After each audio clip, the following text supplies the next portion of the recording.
You good? Okay, we're gonna call to order the board meeting for Wednesday, September 13th. Cooper Hamrick, would you lead us in the pledge of honor? Pledge of allegiance. You have to be like. What?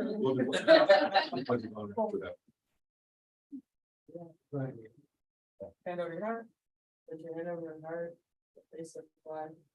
Ready, begin. I pledge allegiance to the flag of the United States of America. To the republic which stands one nation under God, indivisible, with liberty and justice for all.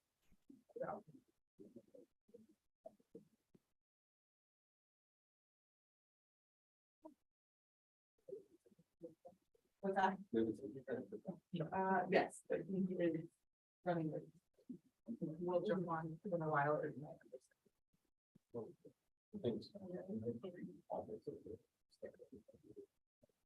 That's the same. Yep. So we'll call roll. Zach Davis is going to be here. He's just gonna be on Zoom and a bit late. I am here. Daniel Wong. Yes.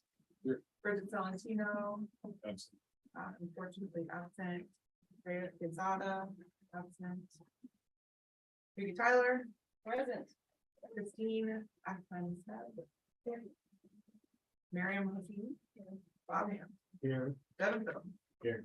Turner Watts. Here. Cooper Hamrick. Here. Ivan Matthews. Here. Awesome. All right. Bear with me, this is the first time I've run one of the meetings. Zach usually does it. He'll be running a little bit late, but he'll join us on Zoom. So we do have a quorum, so we are going to go ahead and move forward with our first item, which is public comment.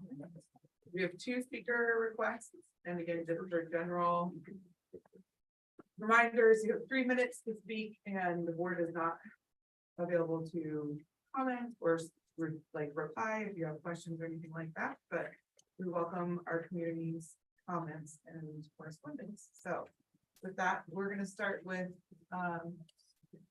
Stephanie Troncone. Hello, everybody. My name is Stephanie Troncone. I am your neighbor. I live right down the street here. And I have been here since 2002, so before the school was even here. But also, I am a retired teacher, educator of 30 years. I'm a teacher, principal, vice principal, and I train principals for the state of California here in San Diego and Imperial County. So I say that because I'm not the old lady who lives down the street would like to make your life miserable. I do have a little bit of information and understanding of what you all do as a school and what you all go through. It started out that I wanted to come tonight because I was really concerned about the students and about your school as far as some safety issues. And the safety issues started out with me and my situation. And that is that some of you might have seen, I've had signs out on the street asking people not to block the driveways. And this has been going on and on for years, but last year it hit a high. So I thought rather than be the complainer, that as an educator, maybe I could figure out a way to educate the traffic or the parents who are driving and get them to understand that when I was cussed out last year, flipped off, when I many times was not allowed to go into my driveway because they didn't want to lose their place in line. So the cars did not start moving until 3 o'clock. So I could not go in until 3 o'clock. When I had people this year tell me, well, you should know better. Just don't try to get in and use your driveway from 2:30 to 3. You figured it out, haven't you? So these were the kinds of attitudes. So this year I decided that I was going to do something positive. And for 6 days, for an hour a day, I sat out in my driveway with a sign that said, please don't block the driveways. And I would knock on the window when they did and explain why that's a problem. And then I would also thank everybody who waited and didn't block our driveways. And I did it for mine, but it spilled over and people started doing it for all of our driveways. So that was really helpful. And I had some wonderful people this year, and we're probably at 85%, which is fabulous. And I really appreciated that. But then I started seeing some other things, because I know you all care about your kids, and so many of the parents that come here drive from long ways away, and it's hard, and I know lining up, I mean, even though it's not legal, but nobody's complained about the lining up if we can just be neighborly and communicate and coordinate with each other. And so I wanted to make sure that this year that we had a more positive thing, but then I started noticing some other issues. And the other issues are the amount of people that do U-turns in the middle of the street, in the middle of the intersection. I watched a woman come down the street, make a U-turn in the intersection, going through the crosswalks, almost hit two students, made them stop and wait for her. Now, she was cutting in front of everybody that was in the line down there waiting. She pulled up behind the back. She stopped in the middle of the intersection, got out of her car and left. I mean, that's one example, but it was a big concern because all of these U-turns are happening in the middle of the street, in the middle of the intersection down there. They're going into other people's driveways. What's happening around them is there's kids on the sidewalks. And it's not the U-turns and the breaking the law that worries me. It's, as a principal, it's the students. They're all out there on the sidewalks and they're in the crosswalks and they're thinking I'm where I'm supposed to be. So they're not necessarily always planning on all the people who aren't supposed to be there. And then the third thing that is become an issue is the amount of parents that jaywalk with their kids, teaching them how wonderful that is to grab them and run across the street with the traffic going back and forth. So as a principal, I always said to my staff, when you come to me with problems, would you please come with some solutions, some ideas? And so that's sort of why I'm here tonight.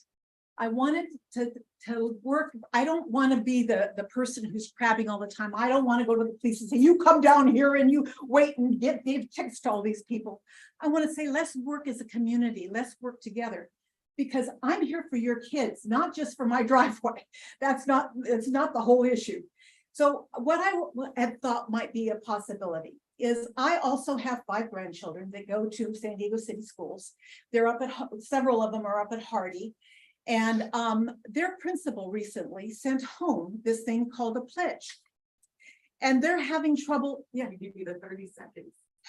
I'm so sorry. I know I'm sorry.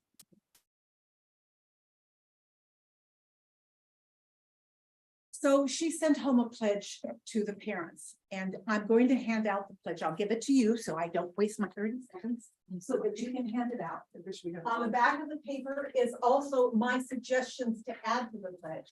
But all it is, there's nothing you can do about it. It's not like you give a pledge and you can slap them or call the police on them or something. But it's a pledge to say, make it so that they recognize what the issues are.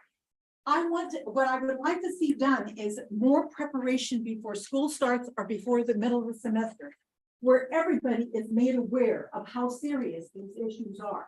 The jaywalking, the U-turns and the 5 seconds, and the driveways. You have to communicate with your neighbors. Your neighbors will support you if you support them. And all of us want to support the kids. We don't want to see anything happen to them. So the pledge goes out and with some suggestions on the back, because what's on the front doesn't apply to you, most of it. Some of it does, but not all of it. So if they were made aware of what they're creating in danger and risk to the students by not complying. Okay. That's Thank it. you. Thank you. Okay. Thank you for sharing. Thank you. I really applaud you for No, coming. yeah. Thank Thank you you so very much. much. Sorry.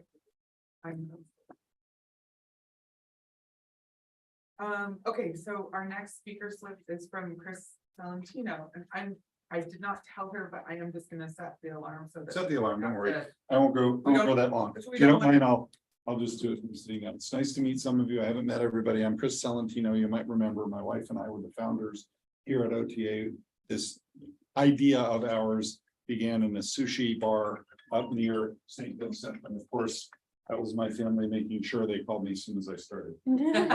Dick Troncone, Stephanie's husband, was one of the first neighbors we approached before we ever started doing anything here. I want to remind you all that the student handbook has a map of how you're supposed to handle parking. We, in our second year, actually had to hand it out, make kids bring it home, make kids bring it back signed, and then for 1 week, we had Officer Tim Zetterlund outside, gave a few tickets, and that was the end of it. It didn't happen for another many years. Officer Tim Zetterlund is part of the RSVP unit. He would be more than happy to come back. He loves the school. And that would be one thing I could suggest to help you do that. I haven't read her pledge. I wanted to just come talk to you and encourage everybody to remember that this is a good time for the board to get back to its roots. And I was hopeful that I could spend a minute talking about that. I swear I turned that off, but I had to look up Tim's last name. Hi, how are you? This school is founded on a couple of principles: personal responsibility, community, and the core knowledge sequence. And as we left the board, as my wife and I left the board, the school moved away from the core knowledge sequence dramatically and moved toward Common Core. And some people thought it was the same, and it's night and day. You can spend a year on Common Core and you can get as far as about the December lesson plan would get you through the core knowledge sequence. If you follow and implement that core knowledge sequence to a T, you will find a couple of things. First, the personal responsibility comes back into play. And the student behavior that you're seeing that's going a bit awry will come back into play. The parent behavior that you're seeing that's going a bit awry will come back into play. Because quite frankly, as the core knowledge moves everybody quicker, and you have your first graders become third graders by the end of their first year, you've got a really much better opportunity to have that dialogue and to implement a couple of things to make that happen. So I'm going to encourage you to do that. As you all know, I'm part of a grant that can be accessed to make changes in that regard, and we hope to be able to do that. I wanted to encourage you on one other thing. Do not panic about enrollment, because if you panic about enrollment, the community gets it. I don't want to offend anybody who might work for San Diego Unified, but the administrators there are just not your friends. And if you think they are, they're not. They're friendly, they're not our friends. And our performance when it was kicking butt for everybody in this community made us a target. And I'm the lawyer on the largest charter school fraud case ever in California history, because they didn't care about that school because it had way more kids than we ever would. And they were at the very bottom. So they let them steal 300 million from the state because you spent too much money on paper clips, because they're not your friend. So I wanted to just bring that focus and that introduction to you and suggest, let's take advantage together of my last year on the trust, that we can do something about making this a core knowledge accredited school. And I promise you everything else can flow from that. That's what I wanted to say. And well within time. Thank you. I followed the rules. Thank you, Mr. Spelter. So we're gonna move on to board member comments. Anyone have some?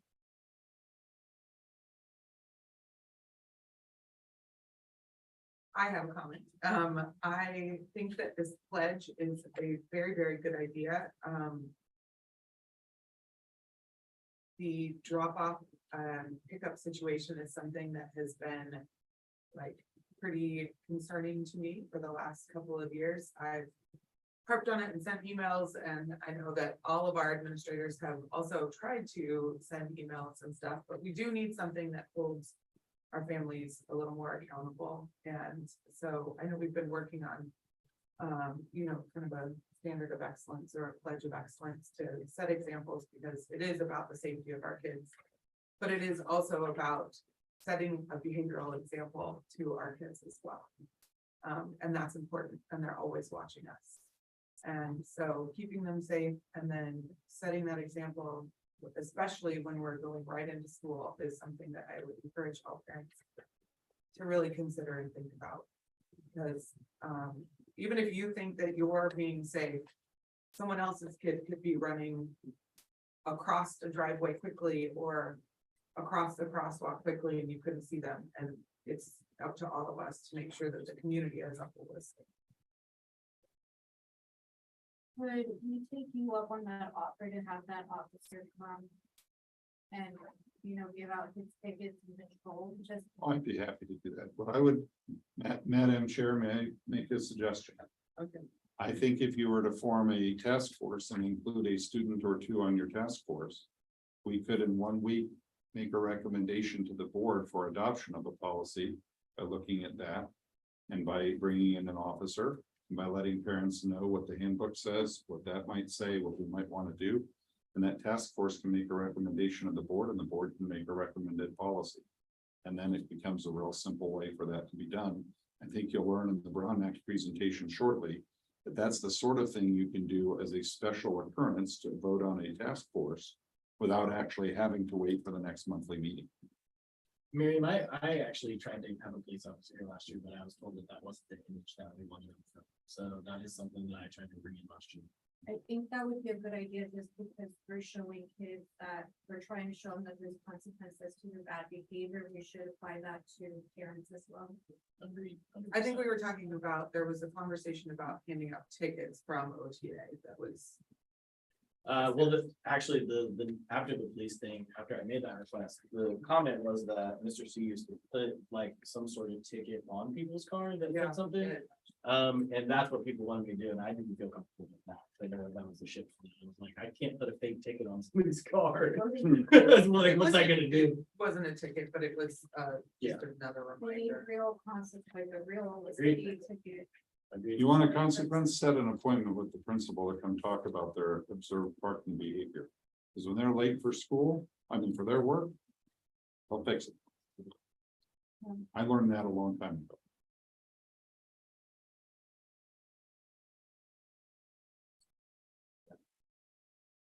Are we done with the comments? I think I'll ask them to see if anybody else. has a comment. Nope. All right, I was just asking if we could do that presentation. I remember. So we have a request to move the, it's under the principal report. H, we're gonna move that to the top just to honor some of our visitors' time. So I'm not sure, that was under principal's report, so are you giving that report or? No, I was just giving my time. Okay, and then is so that we can have it for the notes. It's Mr. Salentino and Jerry Simmons. Jerry Simmons is one of your attorneys. I'm here for color commentary. Jerry, can you hear us okay? I can hear you just fine. Can you hear me all right? Yes, thanks. I just wanted to check on that. All right, I'm going to share my screen so that you all will be able to see the slides.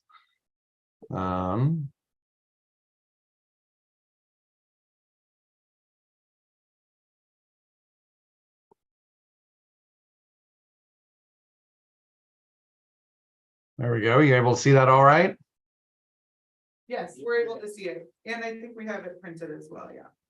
Perfect. All right, well, thank you all for having me. My name is Jerry Simmons. I'm one of the partners at Young Mini and Core. And we represent you all in about 2/3 of California's charter schools. This is really what we our niche that we focus on. And we've been part of the ed reform movement here in California since the Charter Schools Act was passed in 1992. I got involved in this work when I got hired at an entity called the Charter Schools Development Center, which helped to start charter schools throughout the state of California. And one of my bosses there was Senator Gary Hart, who was the author of the Charter Schools Act. And he hired me to help basically turn his law into schools. And so I worked for some time helping parents and teachers across the state start schools. And then after that, started practicing law full time. And 19 years ago, I came over to Young Mini and Core to do this work. And among other things, I focus on governance trainings for boards. So tonight, it's my goal to give you a Brown Act training and throughout, please don't hesitate to ask questions if you have them. And it's my goal tonight to give you hopefully a refresher on some things that have been in the Brown Act for many years, but also to share with you some new laws in a couple of categories, one relating to teleconferencing and the other relating to disruptive speakers. As well as to give you a sense of the fact that there's a couple bills pending currently in the legislature. I won't spend a lot of time on that, but because they're not law yet, but just kind of want to give you a sense of, the Brown Act is not static. I think it is, an area that the legislature is, keeps coming back to over these last few years during the pandemic, as it's been trying to adjust how local agencies can do business to meet the needs during a challenging time that we went through, as well as now trying to adapt to the fact that the public has new expectations, and so does the legislature around teleconferencing and public inclusion in meetings. So anyway, without further ado, I think what I'll do is just sort of jump in here. So obviously this is just a general training. I'm happy to answer questions throughout. But to the extent that you have specific circumstances that arise as you are conducting your meetings, I'm always happy to give you advice as those specific circumstances come up. And obviously, as facts change, advice changes, right? So it's important to know what the facts and circumstances are.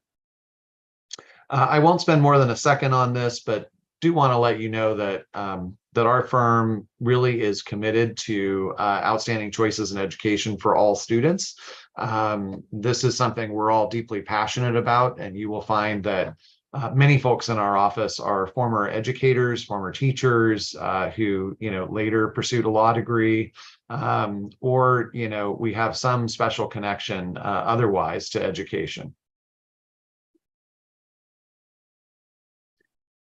So today I'm going to sort of frame the presentation in terms of 6 basic questions. So this kind of gives us a roadmap for the presentation. First, talking about the purpose of the act, what constitutes a board meeting, what are your notice and agenda requirements, what are the public's rights while they're attending your meetings, what are permissible closed sessions where you can exclude members of the public, and finally, what are penalties and remedies for violating the open meeting law? So starting with question 1, what's the purpose of the act? The legislature included this, very lofty language about, the people not yielding their sovereignty to the agencies that serve them. It sounds very much like something a founding father might have written. But, really at the end of the day, it's to foster broad public access. So much as you encountered at the start of the meeting with your public comment from one of the neighbors, that really is the spirit and intent of the law, right? That people can show up, can share their thoughts with you, and can participate and have you be responsive as a local agency to their comments and concerns. That public access, though, is not absolute. So there are closed sessions that can be authorized under certain circumstances. And for charter schools, the first 5 are contained actually in the Brown Act. The last one, pupil discipline, is actually an education code provision that is not contained in the Brown Act, but nevertheless authorizes boards to meet in closed session to talk about pupil discipline matters, because students have a right to privacy here in California. I'm going to come back to these and describe these in a little bit more detail later in the presentation, but big picture, what I want the board to understand at the outset is that most of your meetings will be held in an open session where members of the public can come, can hear your discussion, can participate, subject to reasonable time limits that you set for their participation. So question 2 then is, what constitutes a board meeting for which all these various rules are going to apply and for which you need to have an agenda? Well, a meeting of the board occurs anytime that there's a majority of you together to hear, discuss, deliberate, or take action on any item of school business. So if you have any sort of circumstance like that, and this is a great example of the first one, to hear, this is just you're hearing a presentation from someone, even that requires an agenda to be posted if a majority of you are going to be hearing that presentation, right?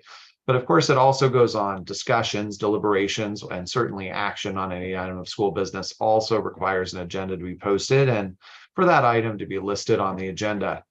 The idea here is that members of the public, if they're aware what you're talking about, they can then make a decision whether there's something on your agenda that affects them enough that it's worthwhile to take time off work or to arrange childcare in the evening to come to your meeting and to participate. There's a few exceptions to that general definition of a meeting. A majority of you can attend public conferences of general interest. This might be, for example, the State Charter Schools Conference. A majority of you can also attend some other body's public meeting. And the most common way this occurs for charter schools is that every 5 years, your charter has to come up for renewal. And so oftentimes we'll see a majority of the charter school board be personally present when the school district board is conducting its public hearing on your renewal or conducting the final vote on your renewal. And then finally, attendance of a majority at a purely social or ceremonial gathering. Obviously, in the context of a school, the most likely thing is end of year school activities, graduation ceremonies, performances, those sorts of things. Perfectly fine for a majority of you to be present for a school event or function of that nature. Also perfectly fine if one of you gets married to invite your board colleagues to come. All those special rules, though, are subject to, a special note, which is that school business cannot be discussed there. So you can't be talking about, whether you're going to expel a kid at the back of the wedding reception if a majority of you are there. Okay, you can go to the wedding reception, you can talk about other things, but you cannot talk about school business while you are there.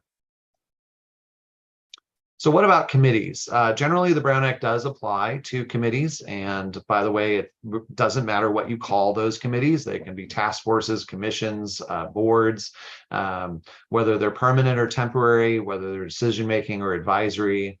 And if they're created by ordinance, resolution, or any other sort of formal action of the board are subject to the act.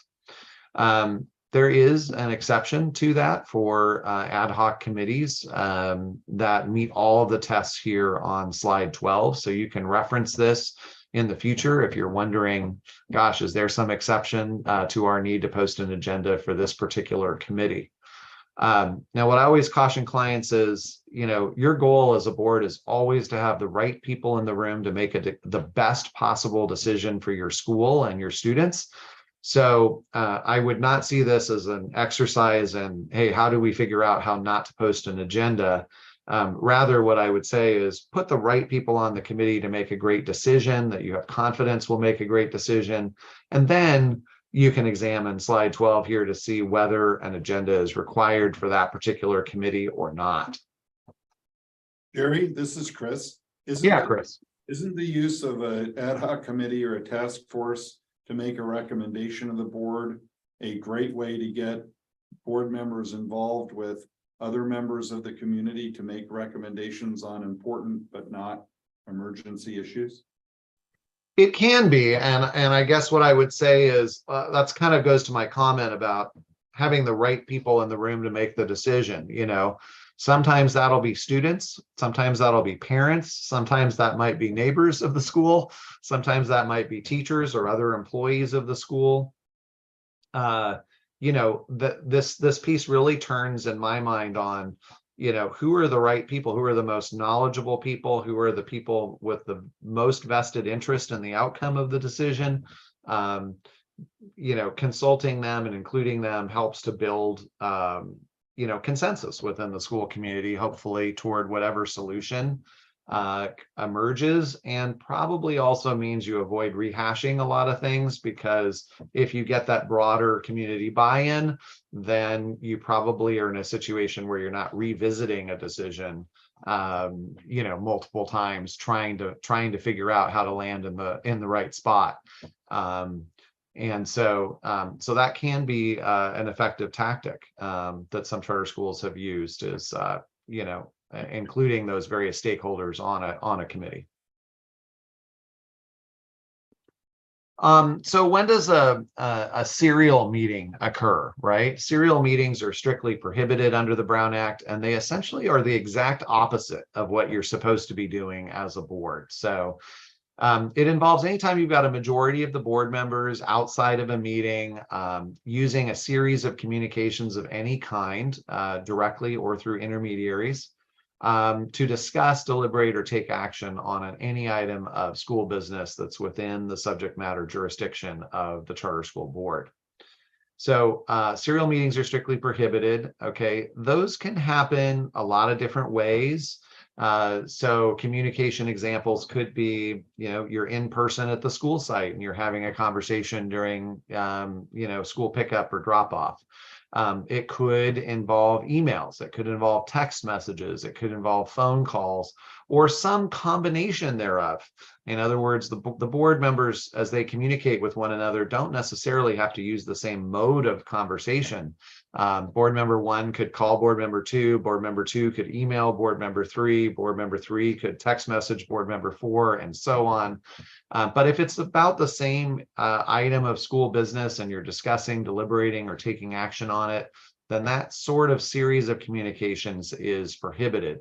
The idea here is that all of the board's discussions, debate, and votes should be occurring in the context of a board meeting with an agenda, so the members of the public can hear what the discussion is, they can hear the information being presented to you, and obviously, if they know what information is being presented to you, if they disagree with that, either they disagree with the conclusion or perhaps some of the facts are wrong, it gives them an opportunity to, you know, put in a public speaker card and say, I disagree, and there's more context here you need to be aware of, or there is, you know, some of the information this other parent shared with you is not really actually true. You know, those kinds of things obviously help you to arrive at a better decision is the idea here, right? So Mr. Simmons, I'm sorry to interrupt. I had a clarifying question and then another question. So Please. on the elements of a serial board meeting, it's the majority of the board members that is the issue with the serial board members. That is correct. That is correct. So you could have 2 members of the board have a conversation, and that's not a concern or a problem. Correct. It's only the majority piece that triggers it. But I would say a cautionary note, right? That we have had clients over the years get in trouble where maybe initially there was a conversation between 2 board members, and then without even knowing it, you know, board member 1 didn't even know that board member 2 was going to do something with the information. Board member 2 then sends an email to the full board or something like that. And that triggers the serial meeting violation, or, you know, it could be that board member 2, you know, sends a text message to a subset of the board, but when that number gets added to board member 1, it turns out to be a majority. Sometimes board member 1 didn't even know and certainly didn't intend that a serial meeting occur, but it just happens because someone down the line decides to communicate more broadly. And typically what we see when that fact pattern arises is it's because you've got maybe a new member of the board who doesn't understand the Brown Act rules, and they're perfectly innocently think they're texting or emailing other board members, not realizing that there is this serial meeting rule that prevents a majority of you from having that kind of communication. So just always be thoughtful, even when it's a minority of the board. You know, just be thoughtful about Where that information goes. Right. That's right. Exactly. And then I really appreciate you being here to do this. I do notice we have 47 slides and we have several things on our agenda. Do we have a time frame for this presentation or? Yeah, so normally this would run about 45 minutes, give or take. So I don't know if that's fits within your parameters, but that's give or take what it typically would take. Jerry, this is Chris, your co-speaker. I think that's too long for this. I think we wanted to hit some highlights and not do a comprehensive. We could probably do a comprehensive at a later date. I think the serial meeting is perhaps the most important one for tonight, though, because the serial meeting is what got us in trouble one time way back in the past. A serial meeting doesn't necessarily mean that eventually there's a broadcast to a majority. A serial meeting can be 1 to 2, 2 to 3, 3 to 4, 4 to 5, and you're done. You've now hit 5. If 5 is the majority, you're done. So one of the things that a board has to remember is talking outside of the board meeting on issues that you might vote on, issues you might act on, policies you might want to see implemented.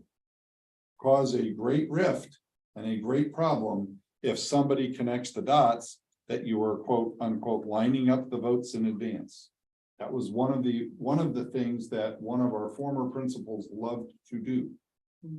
And he loved to get a one-on-one, and then a one-on-one, and then a one-on-one, until he had the 3 he needed. And that was a serial meeting problem for a lot of policies that he tried to implement. So that's, I think, the most important item of the preliminary slides. If you're going to discuss board business, you gotta keep it to 2, and you gotta never mention what you spoke among your 2 to a third person. Well, I don't think that's actually what it says, though. It doesn't have to keep it to 2. It says that you. It says that you can't have a majority and that group can speak, but you cannot go to a majority. So let's make sure you understand. If 4 people get together and 5 is your majority, and one of those 4 talks that issue to board member 5, Mhm. you've blown it, Understood. right? Yeah. If 5 is your majority. If two get together, that's fine. If one of those 2 decides to talk to 2, and one of those 2 decides to talk to 2 more, so you've talked to 6, you've got a problem. It doesn't have to be overlapping people, is my point. You're saying And that in the buffer, to have a buffer in case. I'm cautioning, I'm not saying, I'm just cautioning. It's one thing that people don't understand the Brown Act applies to. We all think that if we had a conversation one-on-one, that we're free to have that same conversation one-on-one with another. But once there are a majority number of people having one-on-one conversations about the same topic, you've got a potential Brown Act violation. I have a question. How do you keep transparency within the board without violating the Brown Act? How do you keep like 2 or 3 board members from making decisions on their own without including or getting opinions from the entire board? Well, that's the hardest part. I'll take this one, Jerry, and then you can follow up. That's the hardest part about being a board member, because you have to remember, a board member has to vote against their own kid's interest if it's in the better interest of the school to do so, right? So you almost always assume that the board member wants to vote for their kid's side, right? And that sort of thing. So the notion that a board member will not come into an issue with already a predetermined decision based on inadequate information is almost 100% of the time. So the most important thing is to make sure that your board understands that it's what's presented to you at the meeting that has to drive your decision. And you have to be able to, if it's challenged in a deposition, tell me as a lawyer what went into your decision making. Why did you make that decision? Or was it something you came into predetermined on? Right? Because those things are important to us if decisions are challenged. Transparency, the best answer is to have reports, evaluate the report. If you're not confident in the recommendation, get a committee, get a task force. If you're not confident in the report, table it and discuss it again. The best thing to do is to gather all of the information. Okay, and come to these meetings with an open mind. The reason I asked that is because it seems like last year there was mainly one of, the opinion of all wasn't included in certain decision makings, and it was mainly like 1 or 2. I think that there might be a clarification to be made between discussing, deliberating, and taking action on items that the board would vote on. Right, as opposed Versus to everyday issues. Everyday issues that concerns. someone would be asking for guidance or historical color or institutional knowledge of a board member. Does that make sense? Yeah, I think every If day, someone is asking for, hey, in the past, what has happened with this, and I want to make this decision. What do you think? And there's 3 board members on that conversation. That would feel more comfortable than with one person on that conversation. As I don't mean to take words out of your mouth, No, but that's perhaps exactly that. what it is. So I'm gonna chime in here. That's where my fear has lied when I put things is like, when I'm getting emails, I'm technically a board member, so I make forward, like in some of the That's- conversations. That's And- fine, that's still not a majority. However, I think what we're talking about is actionable items versus advice. I understand. What I'm trying to say is when there's before, I'm worried about the serial meeting because I'm hearing it from other people that weren't part of those emails. So somehow that was my concern in that when I was sending that and saying like, I think we're only supposed to be like emailing each other more on an individual. Well, you can correct me if I'm wrong, Jerry, but the board's job is to make policy decisions. And the executive administration's job is to write the policy. So your job is to say, we will be a core knowledge school. And it's their job to say, this is how we will implement core knowledge in all of our grades, for example. Because the executive Right. director is in charge of operations. Right, and then you have the opportunity as a board to reject elements of the proposed recommendation of the policy implementation. But the board's job is policy. The board's job isn't nitty gritty. The board's job might be to take a look at a handbook and say, I don't like this sentence. But the person who makes that recommendation to you is your administration or a task force that you form to make that recommendation. So the handbook that we developed, the charter that we developed in historical times was with a task force that included our lawyer. The handbook was a task force that included our lawyer. Then after that task force had a recommendation that it worked with members of the administration, then the entire board got it one time. And the entire board then had an opportunity to say, if there were elements of it they thought were not consistent with the policy that they wanted implemented, they would say, these aren't consistent, go back to the drawing board. Jerry, you have anything to add on that? I do. I guess I do want to make clear as I was hearing that discussion earlier between and amongst the board members that that even if an item doesn't ultimately come to the board for a vote, and even if it's not expected perhaps at the time of the conversation to come to a vote later by the board, if you've got a majority outside of a meeting talking about an item of school business, it still it constitutes a potential serial meeting violation. So I do think it would be important for you to think through, how many is a majority and to ensure that you are staying under that number, even for, conversations that, may have the intent of being historical in nature or may have the intent of being something that would never come to the board. But nevertheless, if you've got a majority, discussing something or deliberating on something, that could be perceived as a serial meeting because your administrator at that point, might perceive, a majority of the board having a conversation. They might take away from that something in terms of how the board currently feels, or might read between the lines, how the board might currently feel, or might direct if it were ever to come to a vote, right? Even if it doesn't actually end up on a board agenda for a vote. That's your slide number 5, talking about your recommended additional limits on board communications generally, right? Yeah, and I would also say here, let me just, because this so tightly ties into this conversation, let me cover this slide 14, that employees can engage in separate conversations outside of a meeting with members of the board in order to answer your questions or provide information regarding matters of school business. But that person may not communicate to members of the board the comments or position of any other member or members of the board.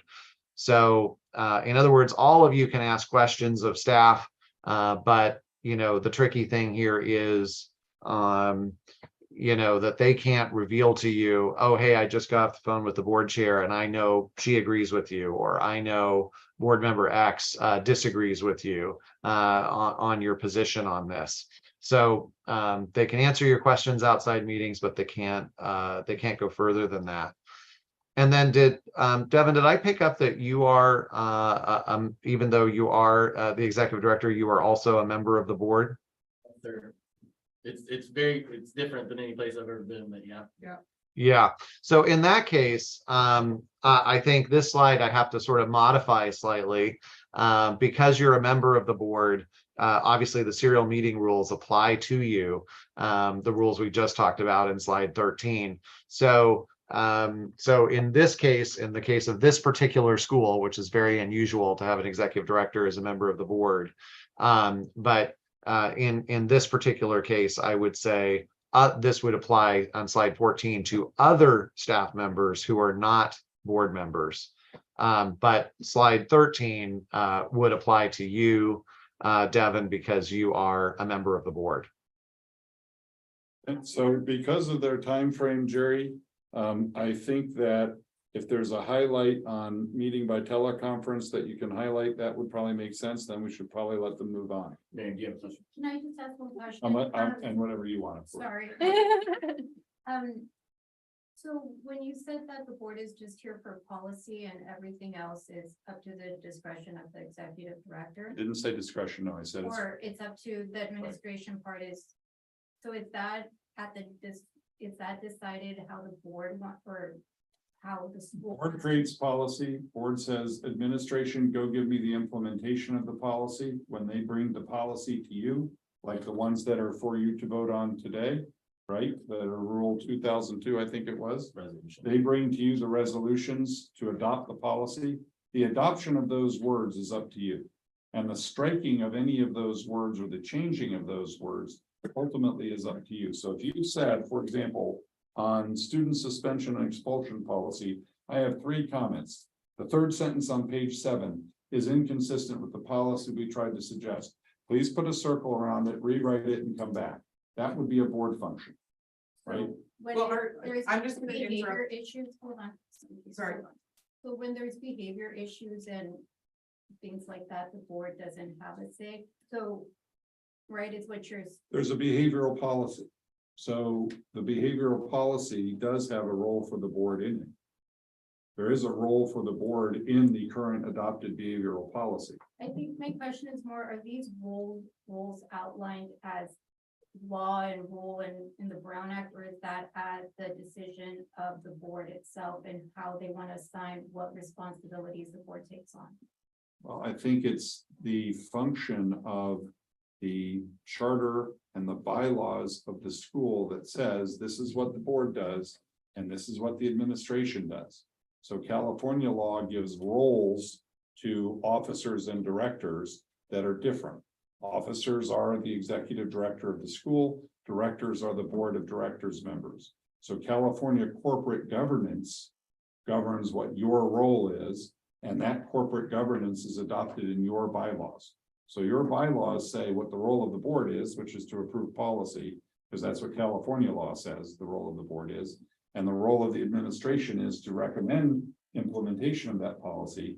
And it's for the board in an open meeting like the Brown Act to actively debate all of the words of those proposed policies. So I would like to jump in, and I'm sorry, I'm just gonna stop this at this point, because there is on our bylaws a very distinct list of our responsibilities and roles as board members, and it's not as cut and dried as one person is policy and one person is operations. There's nuance and a lot of information in our bylaws that we can go over at some point if that's requested, or we can review together as a board or on our own. But it's very, very specific and it's very broad. It's not quite as cut and dried as that. So I would encourage everybody to take a look at those bylaws and just familiarize yourself with them. Chris, do we have Mr. Salentino, do we have anything else that you wanted to? I think the only other thing, Jerry, did you want to just spend a minute on saying that teleconferences are approved now?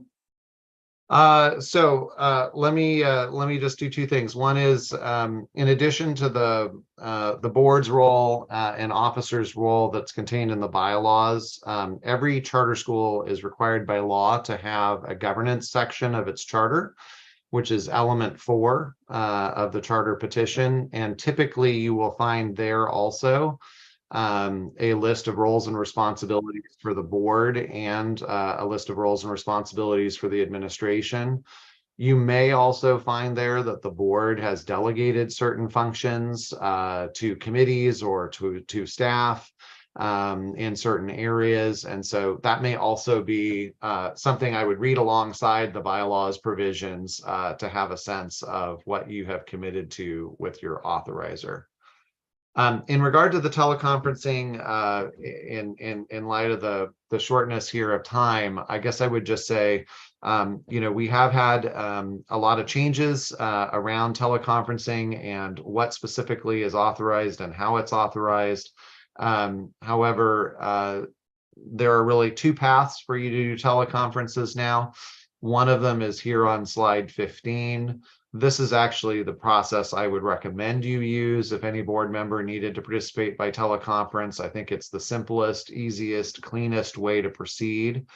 However, you will see also that there is an alternate path, which starts on slide 16, and there's several slides on this that kind of break it down for you piece by piece. This allows individual members of the board to participate in board meetings when they have a personal emergency or for just cause, as that's defined by law. So what I would suggest is, if you ever have a board member who needs to participate, you know that all the rules have been laid out for you here in these slides, but that these are 2 distinct and different ways that board members can participate by teleconference.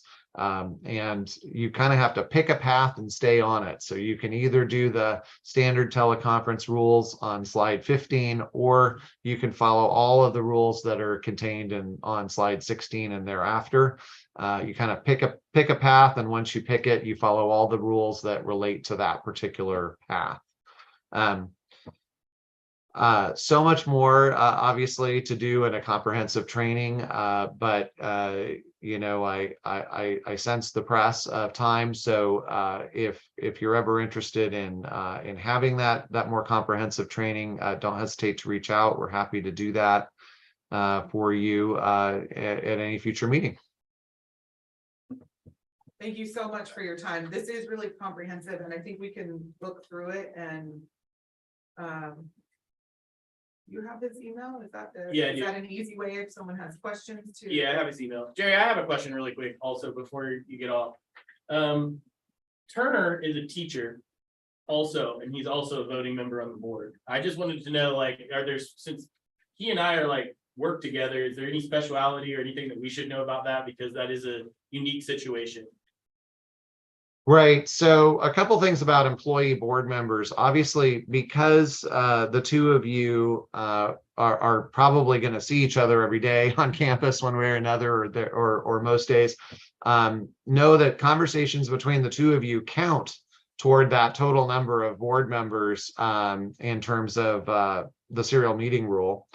The other sort of special thing is that there was an exception pushed through as part of Senate Bill 126 when Governor Newsom took office, that does allow employees to serve on the board, but it prevents them from voting on issues in which they have a direct personal financial interest.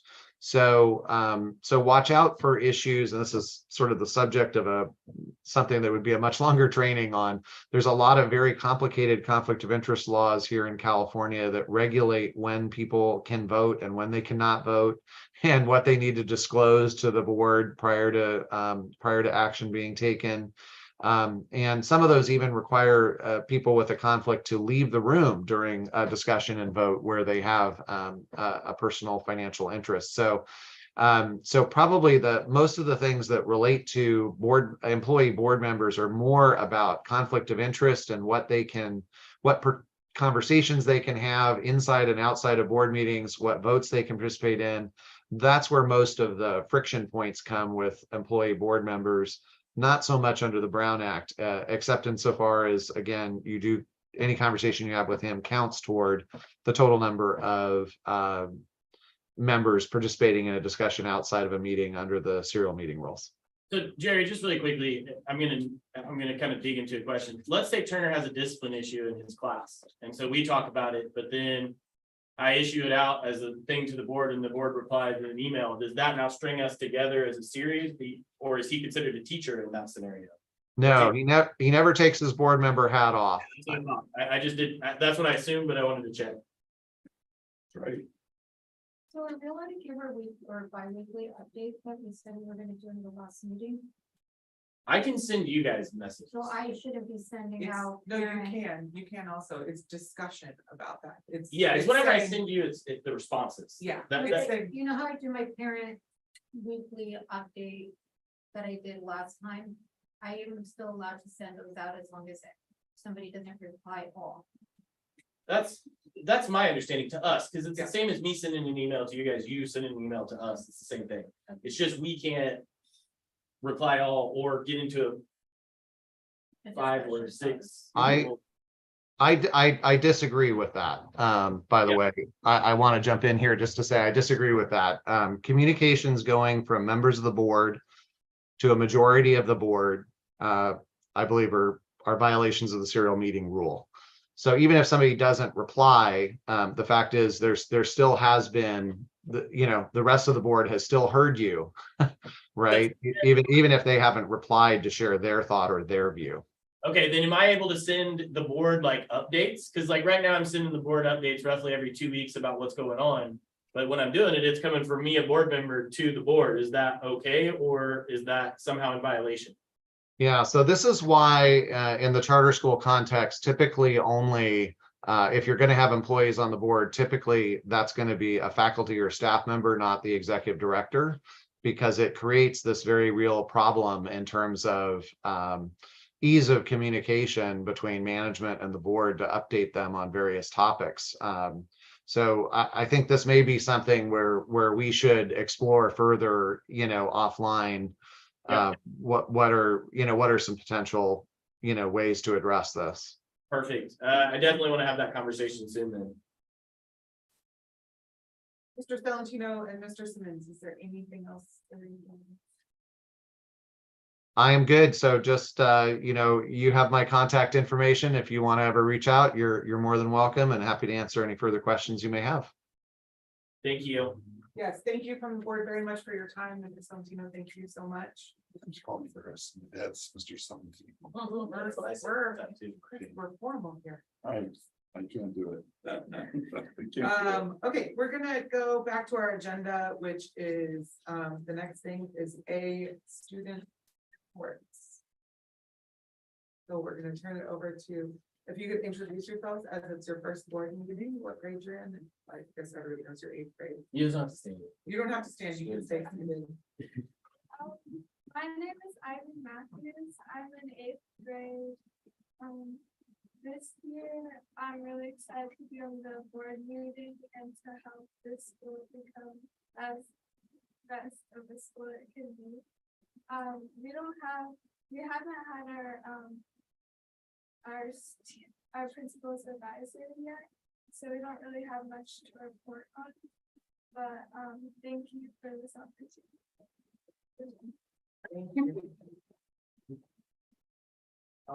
Hi, my name's Cooper. I'm in 8th grade this year. Last year I also tried to be on the second grade advisory, but I got like beat out by 2 points. I'm really excited that I got into this year because I think it'll be like really good to do how we think about it. That's it. And that's it. So, thank you for listening. On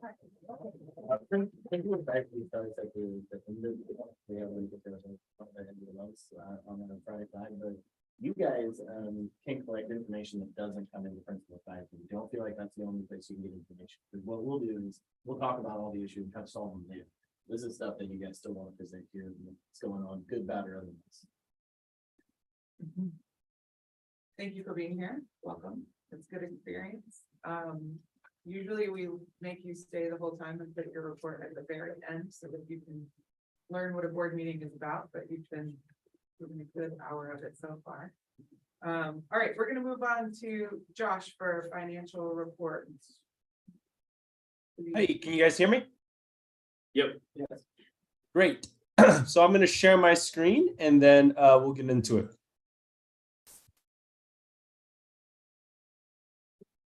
Okay, so here's my screen.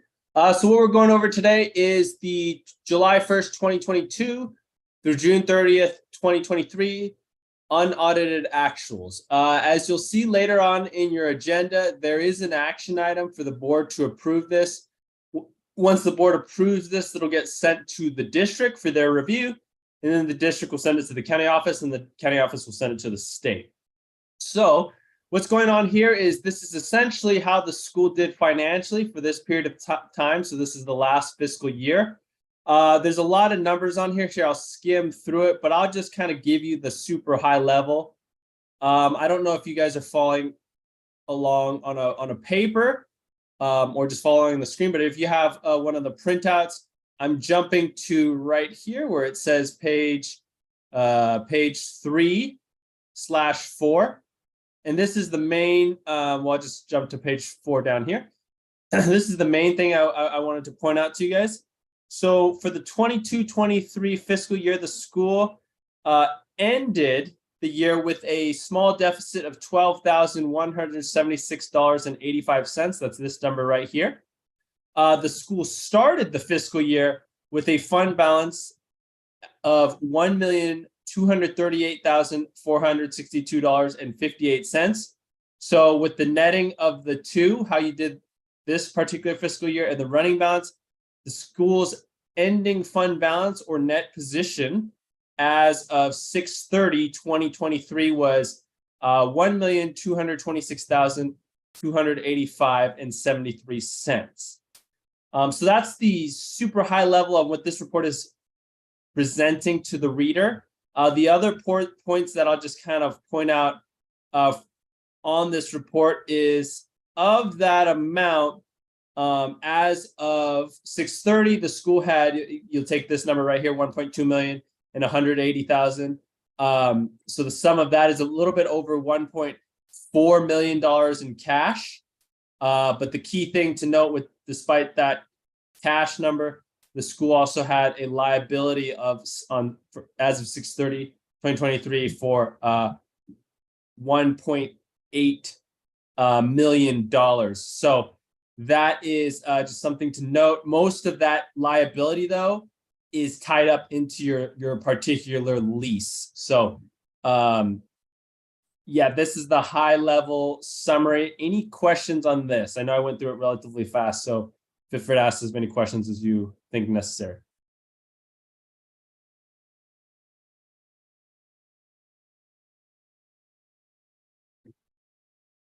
Any questions? No?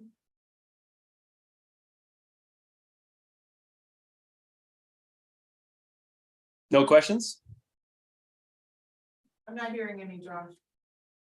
Okay, great. Like I said, you'll be seeing this later on in the agenda as an action item for 22-23, and all you have to do is approve it, and then we will send it off to the district for their review.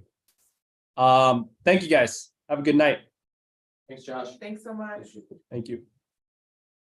All right, teacher liaison report. Yeah, so I had an opportunity after our 4th week of school to talk with all the teachers one-on-one, see how their year is going. So far, so good. No big issues. Teachers are happy right now. Things seem to be going pretty well in the classroom. I think as far as our this year, we have the minimum days every other week. So far, the professional development has been going really well. We had an I-ready training.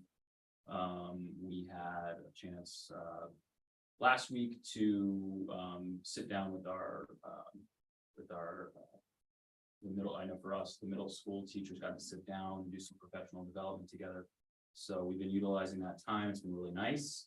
And it's been, I think, a good start to the year overall.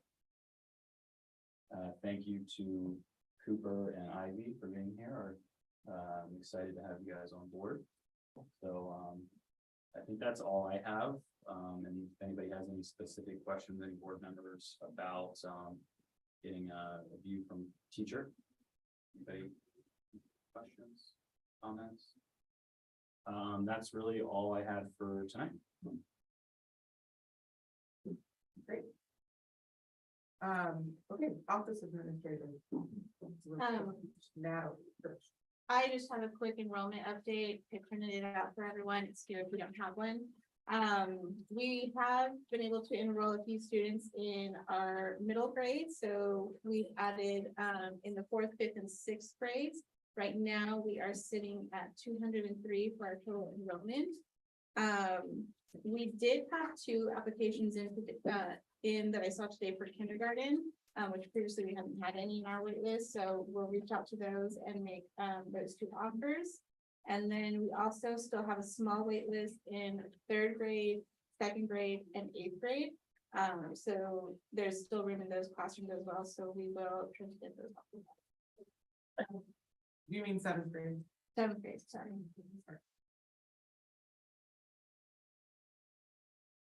And 3rd grade, it says 24 and there's 4 wait lists, but those offers are out. They're not out yet.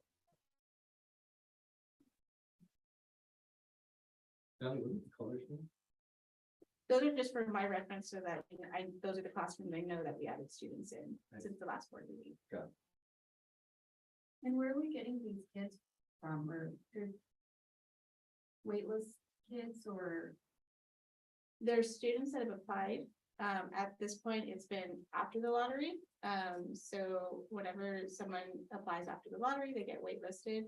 As we go through our enrollment and we have like these open seats, that's where we pull them from. At the beginning of the year, we didn't have a lot of students on in those grades for waitlists. So quite a few of them are new, like meaning they've just applied maybe in the last 2-3 months.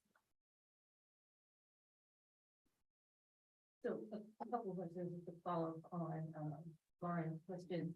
So is this you feel like this is from your latest marketing efforts, or how has that been going? I mean, you mentioned at the last meeting that you guys have done a couple of things. Yeah, I couldn't tell you for sure if those are like efforts from the last marketing tools that we use. In a couple of the conversations that I've had with parents, they are coming from some of the schools around us that they're not happy with in San Diego Unified. And then, so how many new students have we had since the beginning of the year? Because just sort of looking at the numbers, it says we're at 203, and I remember at the June board meeting, I think we were at 248, then we lost 25 over the summer, 24, 25, then there was another 25 no-shows. So how many? Total new students, I think we're about, I don't have the number on this, but I think we're at about 58 new students. Give or take a couple. It's quite a bit of new Since the beginning of students. the school year? No, total. Since June? Okay. Theoretically, Since we've January, gone through when they, this. when Oh, they okay, like yeah. Yeah, that's. do the whole process. What about from the beginning of the school year? I think is more, or is that your question? Yeah. Like added since the first day of school. Mhm. I can bring that, or I can. So we don't know, because it looks like maybe then we also lost a couple since the first day. of We did. school. Okay. So added to that initial 25. It's a for this number. constant flow because even just today, I've gotten a couple of emails of students that will be leaving us on Friday. So it's just constantly changing with students leaving and trying to get students in. What's capacity? 2,000. 30 children per classroom theoretically. How are we going to discussion like in June about a projection for this year? I think we have to try to hire a little bit to. I think we project did 245, I think so. 248. What was the one grade that? Which grade had the most transfers? Versus what was like projected at the time? Yeah. Kindergarten, I would say probably kindergarten. Because I think kindergarten had they had 30 seats plus like a 10 waiting lists. When we had those numbers in the summer.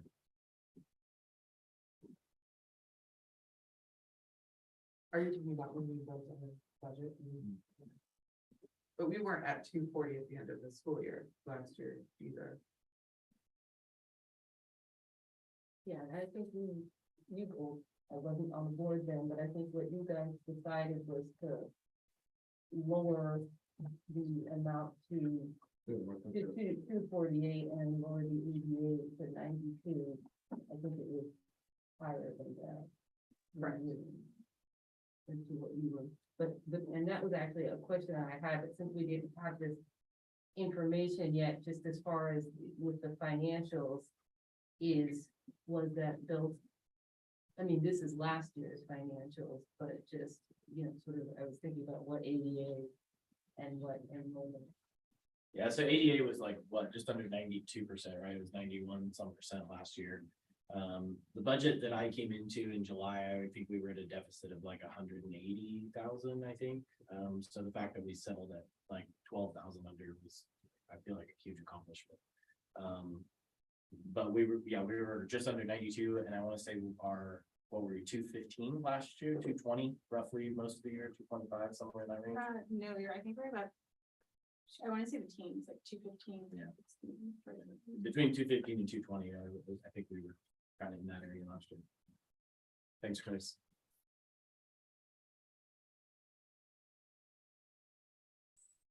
Anything else for Natalie?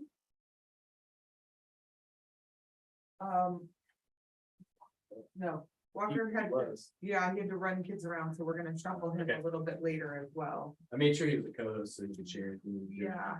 Okay, yeah, we'll have him pop on. We're gonna skip down to, Parent Foundation report. Zach's on here. Zach, are you in a position where you can speak to us? Here. You guys hear me? You have Oh, on the big board? When you guys do that? Very fancy. We're getting better. Yeah, you just needed me not in the room, and then look at that. Woo, well-oiled machine. I can give you an update on real estate, but I know Walker is planning on jumping back in. But that's not to say that that's because we have some amazing breakthrough. But we did have a call earlier today. So I want to be respectful to the fact that he texted me and said, I'll be there. But I think he's still running around with his kids. Yeah, the next item is board discussion. So, and you're listed as the man on that one. So do you have a board discussion you'd like to lead? No, I didn't have anything specific for this group. I mean, I came in late to that Brown Act presentation, so I'm not sure what really precipitated that. So would be curious to kind of dig into that. But no, I don't have any specific agenda items I wanted to hit as a board. We will move on. Thank you to Parent Foundation. Sorry. Hi, thanks everybody. So I think you've probably gotten my update, but in case you haven't had a chance to go over it or you have any questions, I'll give you kind of a quick rundown. We did have a good showing at our last first in-person meeting. This year we had one before school started in August, but September was our first one on campus. So we had about 26 people in person and on Zoom. And I just wanted to take a minute to talk about, at the end of last year, we had the big town hall that we put together in conjunction with the board and in conjunction with the school. And just wanted to make sure that we touched on that. I know we made a lot of promises or commitments to parents to maintain visibility of what we talked about there. So I want to echo a little bit about what we talked about earlier about increasing the vision of core knowledge for the school. Mr. Ham came out, thank you, to back to school night to make sure that we were able to communicate what core knowledge is to our parents. You know, we had a lot of questions about that last year, especially with incoming families about what that really means and what that is for the school. So I think that was very helpful. I had a lot of families reach out and say that they really appreciated having the extra education about what core knowledge is and why it is different from other schools.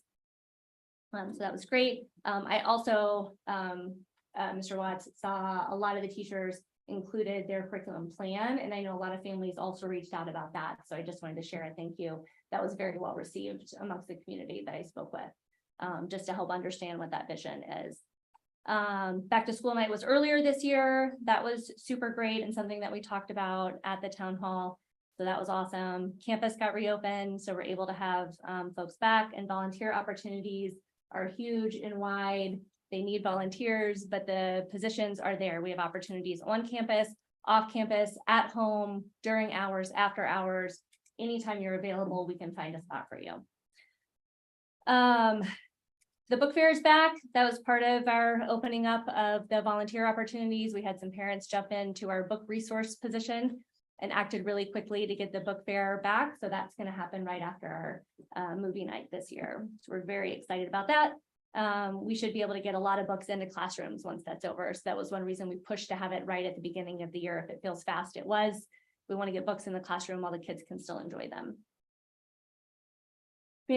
Communication updates are going out. If you have not subscribed to the website or you have not downloaded the app, you may be missing them. If you are not receiving them, reach out to someone on the foundation, go to the website, subscribe. You will get probably more than you would like, but you should not be missing. If you're not getting texts or emails or notifications through the app, let us know. We want to make sure that you're subscribed to the various channels. I've also noticed more output from the teachers, and I think that was also a result of the town hall and hearing what the parents are asking for. So that's been really solid. There's a couple of areas that I think we're just still working on. We're 10% into the school year, so we're still early, but I just want to make sure that we speak about them so that we keep an eye on the visibility of what we need to still deliver for the year. A few of the things we talked about were recommitting to our standards of excellence. And although this is outdated as of today, our new student handbook is officially on the website. I did see that. So I appreciate you getting that on the website, because it's my job to know, to make sure that we're doing these things. So it's there. I saw it. Thank you. I'm sure we'll mention it in an update to parents at the end of the week to make sure they're aware that our update is out there. So that is published. I did have a couple of questions on the handbook. Just as and I missed the last board meeting. Are we keeping the TB testing? We're keeping that? Is that separate? You want to talk about that later? Okay, cool. Asking. Lunch policy, there's a reference to no, don't talk about lunch policy. No, either. yeah, Yeah. It's still listed there, but we have free lunch. So I don't know if we want to call that out differently, or there's a reason we have it listed as still bringing in lunch to make sure people know we have free lunch. I don't know. It seemed confusing to me. Was that a change? I don't know. Or is it just I'm not sure It what was, the question it was is. not a change. The question is the updated student handbook still references students bringing lunch and Yes, encouraging several of them. our students bring lunch.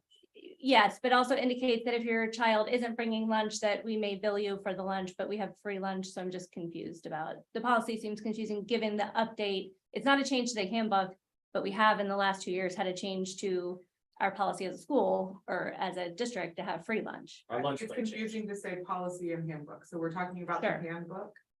The handbook still references a lunch Okay. policy So that that's seems out of date with the free lunch I think, yeah, nobody caught that. that we have. Or did you suggest that? Oh, I definitely did, yeah. Okay. That For sure. wasn't an edit that the board saw that then we didn't like, so. So that was just, board. Yeah. But I agree, it's confusing, Sounds like it was just overlooked. yeah. We can look into that. Cool.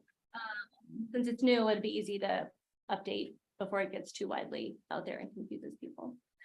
Mentoring programs, we did discuss as an area in the town hall. People were looking for more opportunities to that. So again, I realize it's early in the year. Maybe there's more on that to come. I just want to reference that's something that We're people are starting the looking principal for. advisory board at the end of this month, so that's where we'll jumpstart this. Awesome, great. And then board parent rep, there was also a discussion at the town hall about creating a board parent rep, and this is something just to consider for the new members of the board. There was some discussion about parents coming up and speaking in the open forum and looking for a feedback loop. And so just a placeholder reminder. Yeah, we actually did that last meeting. Awesome. Great. Great. Awesome. Sorry I missed that. All right, on to the foundation and those open spots. If anybody is interested in leadership, we still have open spots on the foundation.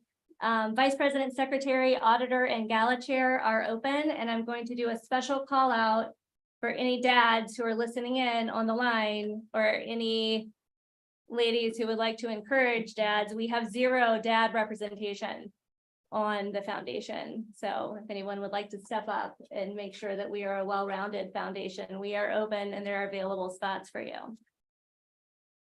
Some upcoming events: school cleanup is going to be on the 16th. Movie night is on the 22nd. The book fair will be the 25th through the 29th. We are hoping to have a sneak preview at movie night on the 22nd. That will be dependent on the book fair delivery. And then the Jogathon will be on the 20th of October. If anybody has a lead on sponsorships, we are heavily dependent on sponsorships to make sure that we raise the amount of funds that we need. So we would ask everybody on the board and everybody listening out in Facebook land. We're not on Zoom, Facebook, YouTube and YouTube land.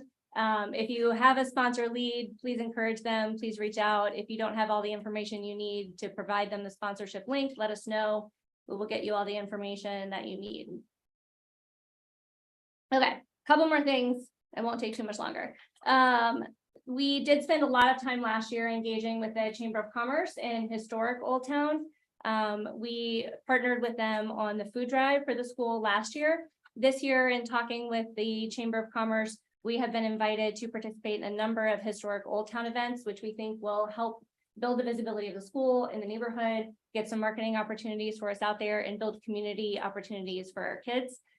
We have been invited to partner with them in the Dia de los Muertos celebration. They've offered us free of charge a booth for the weekends where we can do displays from the school. Maybe it's music, art, etc. We've also been invited to participate in the procession on the 2nd, and then also to participate in the tree lighting ceremony.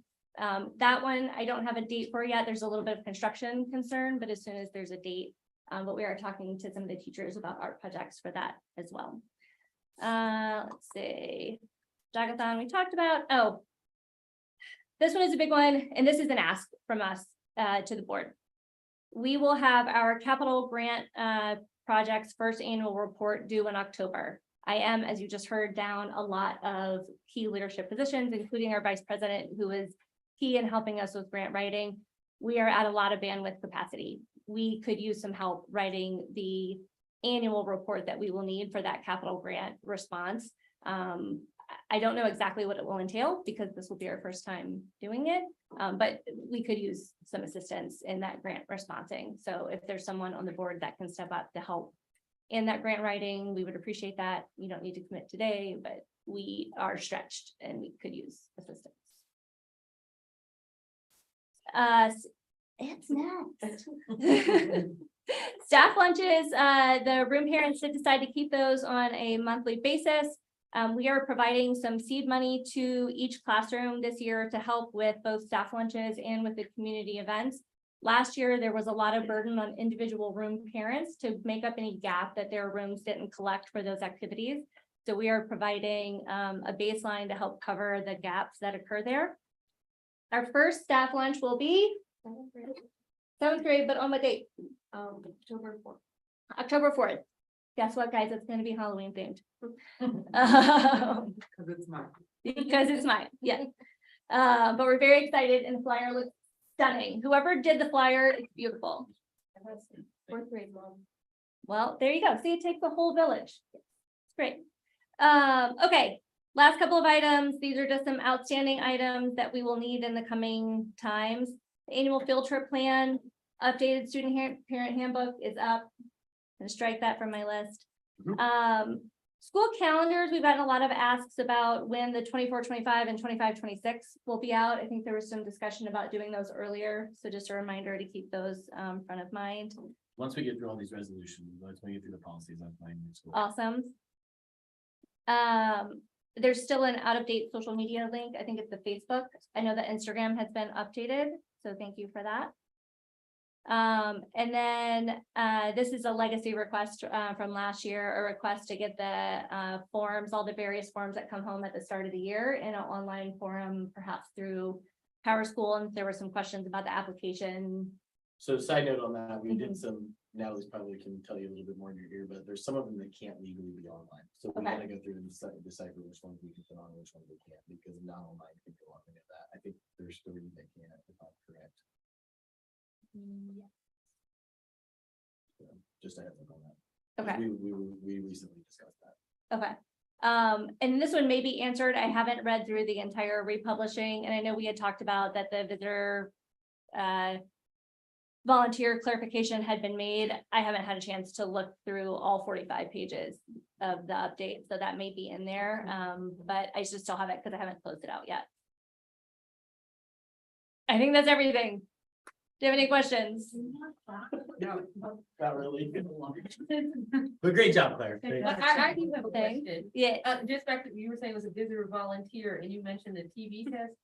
What were you wanting that updated to like correspond with what San Diego Unified does? I can speak to that one. We do want it updated to what San Diego Unified does, because Because you can't even get a TV test, right? I mean, you can, but it's a burden on parents, Mhm. and it's unnecessary to add contacts. As an emergency department nurse who takes care of TB patients occasionally, I'm not even required to have a TB test unless I have a confirmed exposure.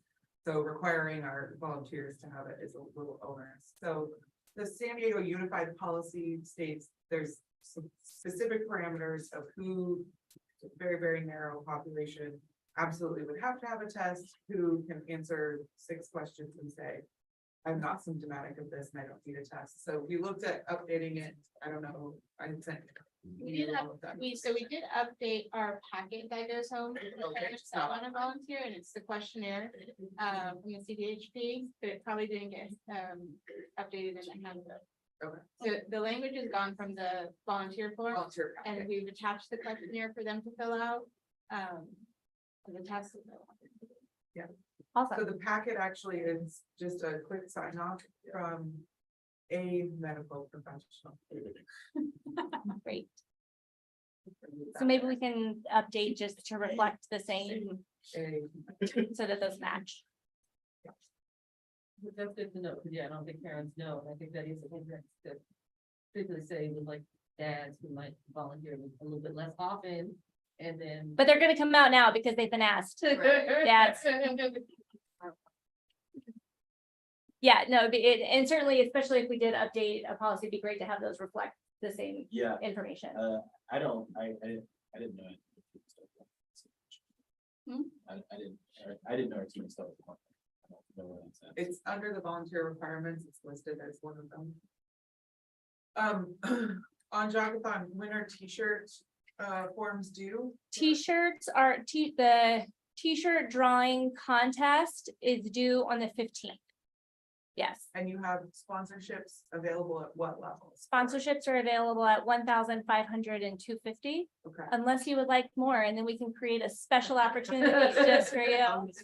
And this doesn't have to be a parent-owned company. It does This could not. be any Any company, friends, anyone who'd like families, to- rando off the street that you would like to sponsor the school, we're here for it. We will take your money, no problem. Still Grandparents. Yes, yes, thank you. We Are you still appreciate it. taking submissions for the contest? Yes, Okay. yes, And that we- goes in your mailbox upstairs? that's fine. We can take them there. We can take them until the 15th. And that's just to give us time to get them submitted, get them voted on and submitted to the t-shirt group. Yeah, black and white, please make a copy. I can't guarantee your photo will be, or your art will be returned to you. You can turn in a copy. We'll try. Sign your artwork. Sign your artwork. Yes, thank you. Yeah. Thank you. Yeah. Thanks, Claire. Yeah. Anything else for Claire? All right, we're gonna move on to principal's report. Devin Phillips. All right, so starting on A, building repairs, really 2 things, wanted to give you guys a heads up on, as I said in the email to you guys, the elevator has been pushed back again. Apparently, and I don't. There was a misfabrication is what they're telling me, but basically the jack that we've been waiting on for months came a foot short, and they have to either create an extender or get the new piece. Either way, it's like 4 weeks out for them to get the piece, is my understanding. So now they pushed us back to, I think I put a specific date in the email to you guys, but early October was what they told me. So I wanted to tell you guys that. And outside of the two issues I'm going to tell you about, and the elevator, clearly it's been here an issue for a while. Building has really held up much better this year. There haven't been nearly the problems we've had within the building. The air conditioner in the 3rd grade room, which is the room directly above us, yeah. It went out like the day before school started. We finally got it fixed. We did put a unit in there to try to cool it because it did get pretty warm. But we have gotten that fixed. It was a compressor issue. Unfortunately, to fix it, this was one of the few times I went with a Band-Aid approach. It should give us about 2 years on it. My hope is that either at that point, we've built enough to kind of fix that problem as a whole, because it was going to cost about $13,000 more to put a brand new unit in. And then in the mindfulness /bed /library, whatever we want to call that room now, as it's kind of the multi-purpose room up there. Its air conditioner also went out. It's not nearly as problematic because there's not as many kids in there and not as much going on, but we are actively trying to have it fixed too. The problem is the air conditioners that we have, I recently learned, are not currently in any form of manufacture. So now we have to literally search the country to find the pieces for our air conditioners to have them fixed. This specific piece apparently is a very unique piece in order to get that air conditioner to work. So we're currently on a hunt for that, and hopefully we'll have that piece soon. The second thing, well, any questions on repairs or anything of that nature? Can we see the contract with the? Did you bring it? Remember I asked you for the Kone service agreement today? Just to see It's if for you want it for Miriam. your personal, I'm sorry. Oh, no, it's for Miriam. That's why I wanted. I don't know if any like remedies that we're Yeah. entitled to for their. Can you send it to her tomorrow? She'll send it to you tomorrow, because I knew you requested that. I asked her today to bring it, so we just missed that one. Yeah, because I want you to go through it anyway with the special talents that we should do. Well, okay. Okay, the next thing that I have in front of you is resolution 2002. This does have within it some of the returning policies that we looked at last meeting. I did share with you guys via email the lawyer's responses, and also brought a sheet, tried to hand it to you tonight, just those answers on those. But we also brought new ones also within this resolution. And we can, if we want, I can go through everything. We come back to this if we've got things we want to dive into it. But this is something I'll be asking to be voted on at the meeting. Yeah. I have a clarification on these policies. Are these policies that City of Unified has told us we need to have No, these are policies that our lawyers have told us we need to have, based on, based on ed code, based on California ed code. so Some of we're, them are Kathleen Shaw telling us that, is that not correct? That's not correct. These are all from the lawyers. The stability policy is the only one that I brought last time that the lawyers didn't say was a requirement, and on these, I think they all are. so charter schools in San Diego have these policies, So I can't answer that question, Bob. What I can answer is, but has the attorney looked at other? well, it's the same attorney, the law firm that we talked to, so they represent a lot of other charter companies. So I can't say that they've looked at them, but my assumption is that they have. Does that make sense? I don't, The attorneys that we had tonight are the ones that are saying, Yeah. I thought that you said it was Shaw. no, Kathleen Shaw is the, Administrative assistant that drafts the policy. She doesn't create or make or decide on the policy. She just writes it up, types. she just works with the lawyers and then sends them to me. We review them together, then they go back to the lawyers with any changes we have. Then I send them to the board, and then you guys send back anything, any changes, when it goes back to the lawyers about. So Jerry's the one that's saying that legally we have to have, for example, the education of foster and mobile youth and 100%, education of homeless. 100%, Yeah. yeah. So there's two It's big EDCO. periods of time that we'll see a lot of legislation changes. That's usually in July and that's usually in January. And so all of these new policies come down from the state and the attorneys go through everything and they send us kind of like a checklist. Okay, these is what you need to look out for. This is like mandatory. This is like good practice. We don't need to do this yet, but just like keep it on the back burner for now. So this is what we're bringing back. Like, is by. These were all policies we either didn't have, or when they reviewed them, said that they weren't up to what they needed to be. Since So the some of start it- of the school, we haven't had these policies and we've been out of compliance. Yes, Because from my understanding is when I read the California Department of Education, on their website, it doesn't say that we're required to have, for example, and I'm not singling this policy out, but for example, the foster or homeless youth policy, that we don't have to have them. We need them if we want to be able to apply for certain grants and be.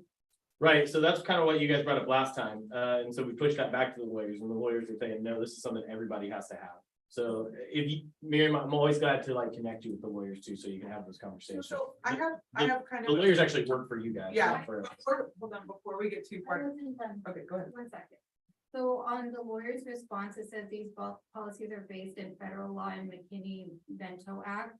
And the McKinney Act says that we just have to make sure that we provide those services, which is access to the same free appropriate public education, including public preschool, all of that stuff.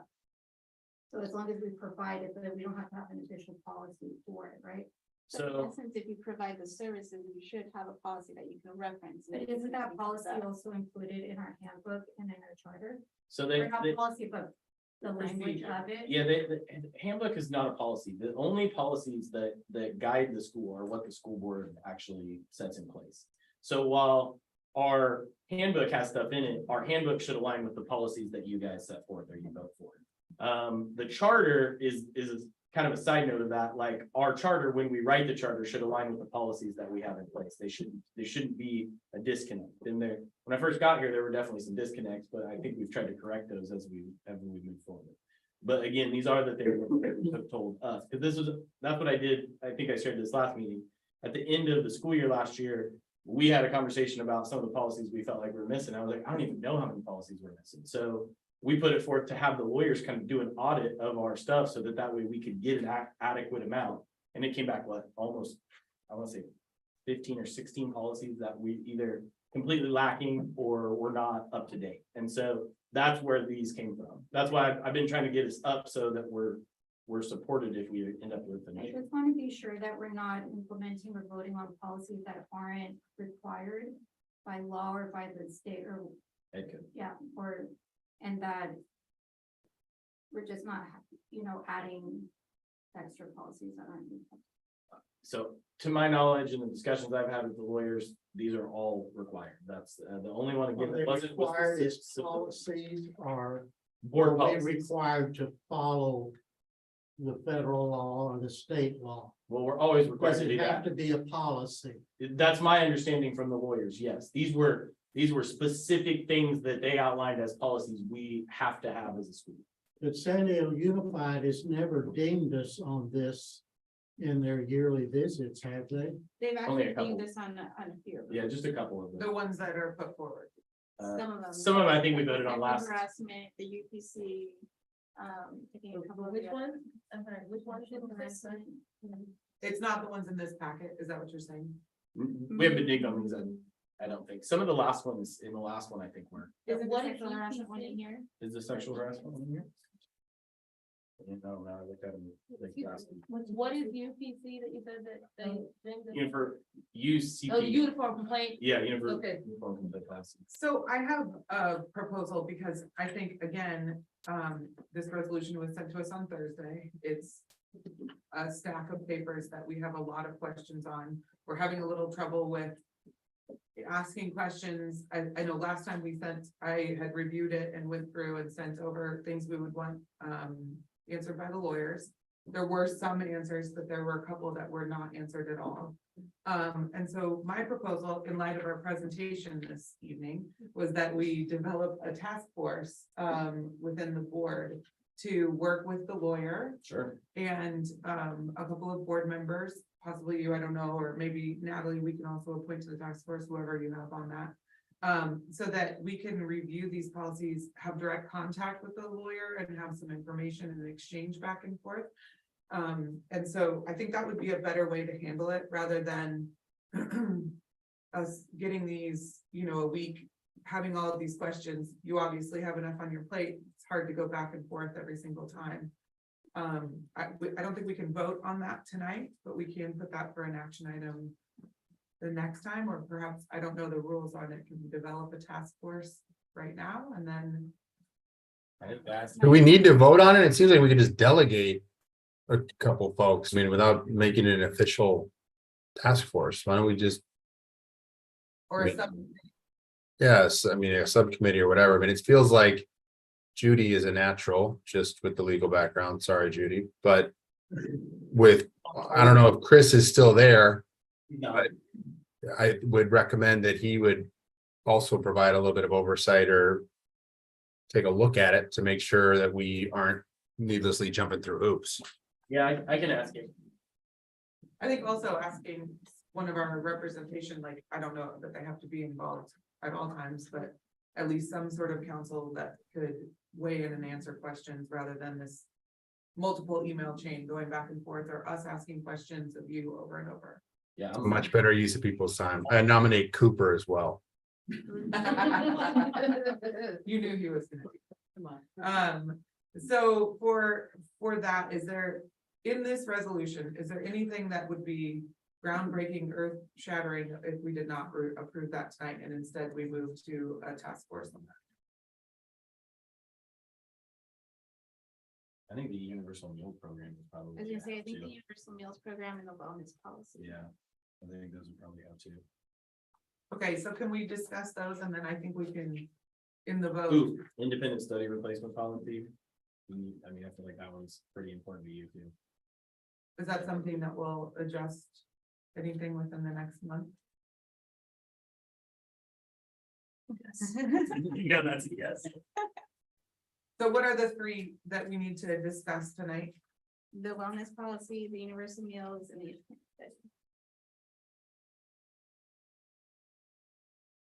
So 3006, 4024, and 6002.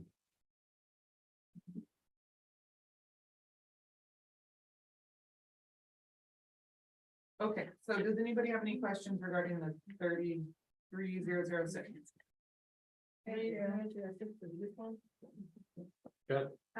In red, it says OT is not currently a Title I school. Is that implying, or maybe I'm reading into this wrong, but is that implying that that's the way that we know?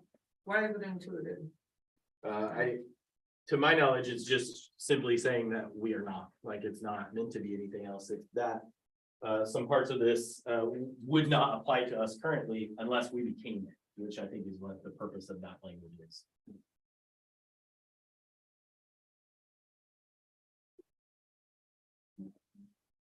Oh, Identification of. I have a question. It talks about the reimbursement scheme in here, I think. Or reimbursement procedures. And just I wanted to know, were we following that? Where you at, Judy? I'm sorry. Or does this, or maybe this is not about this.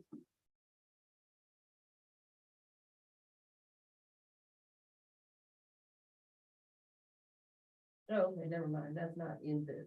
Like, I have a note to myself, so, but it's not on this.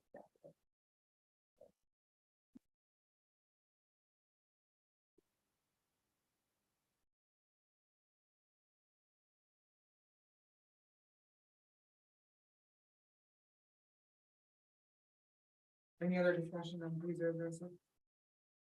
But also, I got a question just really quickly. What about the ones that you did get answers back for? Were we not looking to pass those as well tonight? I don't think so. I think that we need a task force. Find it. I mean, I know I have questions on the answer, Yeah, Me too. and then I feel like there were some questions that were in the last meeting that we didn't get answers to yet. Everything that you sent me is what we sent to the lawyers. This is what we got back, so I don't know. I'm gonna be honest, I wasn't paying attention to like what questions got. I just kind of like read it, put it in the format, so. the suspension and voluntary removal and dismissal was not answered at all. And I didn't see that in the return from you, so I don't know if that was edited out or. I didn't edit anything. The only thing I took out of that email was Kathleen had stuff in between, basically your question and then lawyer's question. Those are the only things that came out of it.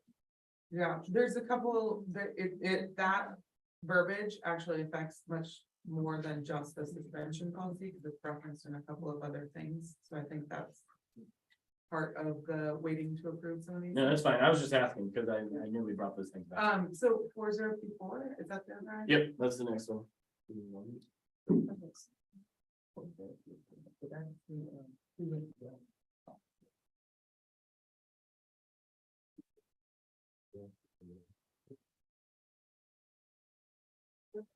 Ooh, that's not the right one. It was very, it's just.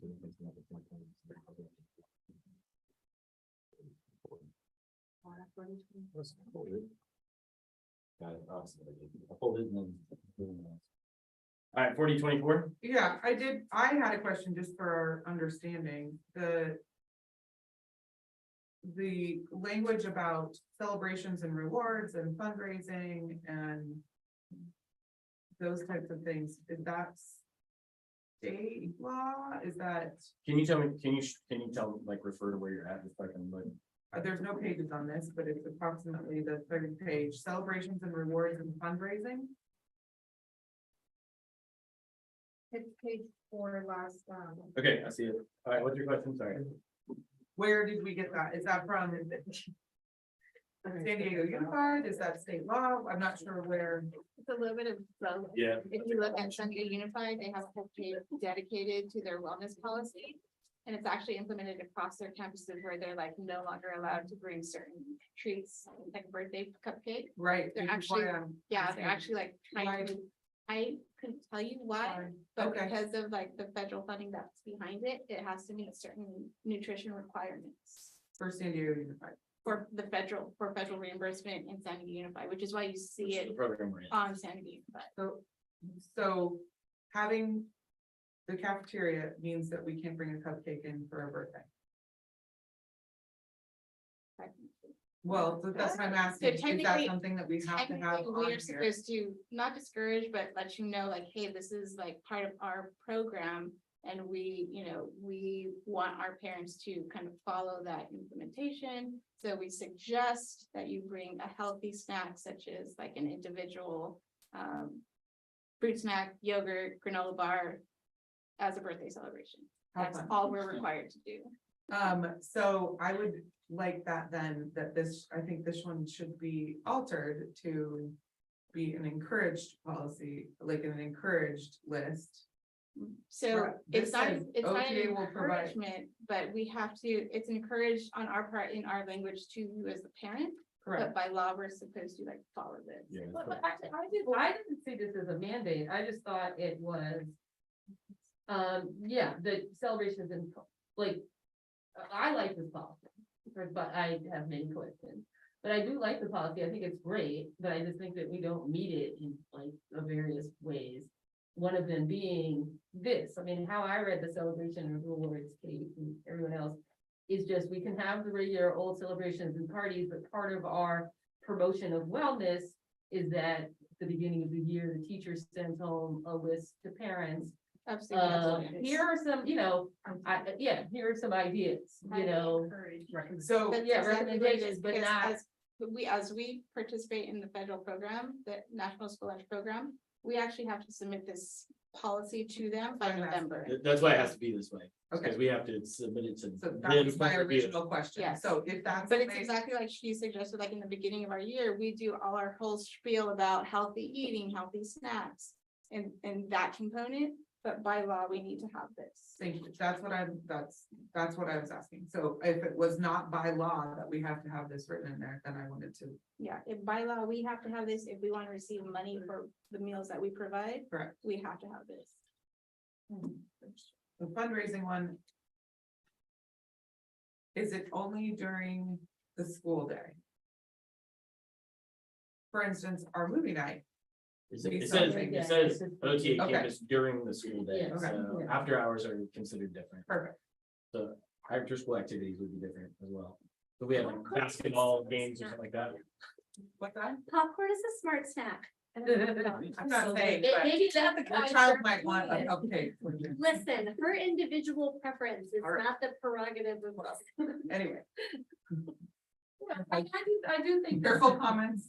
I do think this is helpful, you know, as for mom, you get some questions like, you know, when the teacher asks for snack donations. You get some questions like, I don't know, are candy bars a good idea for snacks? Like, do you want the whole class to have candy bars at Yeah. 10 a.m.? So I mean, you know, I think this could be. Just don't ask the kids, just don't ask the kids that question. That's what I call for it. Helpful, I'm glad parents the- have an outline of like. The student board members are going. I love donuts at 10 a.m. Wonderful. And coffee. In the second graders go. Right. One question first, are we done?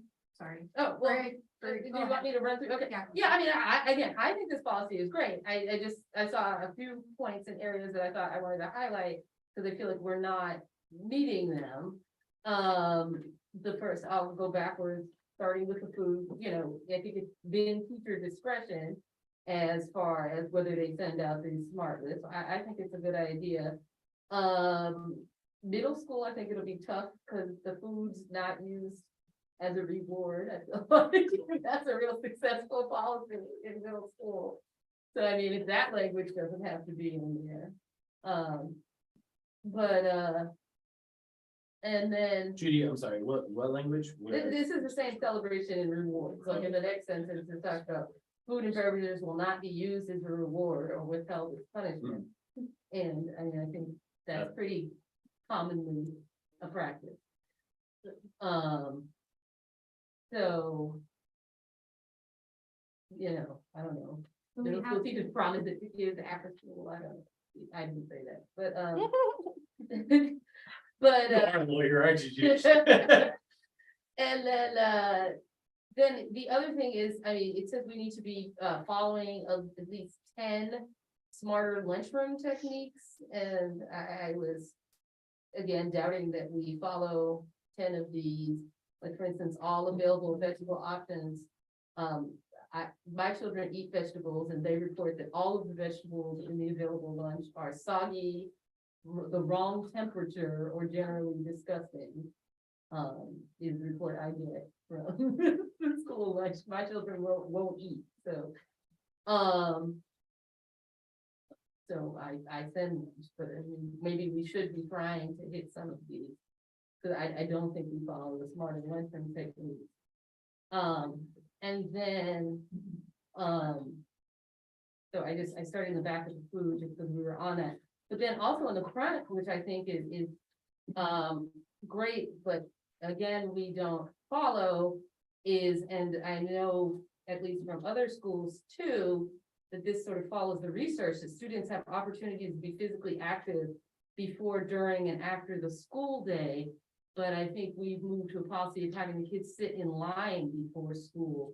But I mean, at least the research that I'm familiar with is that students are supposed to be, especially those younger ones, playing in the morning before school.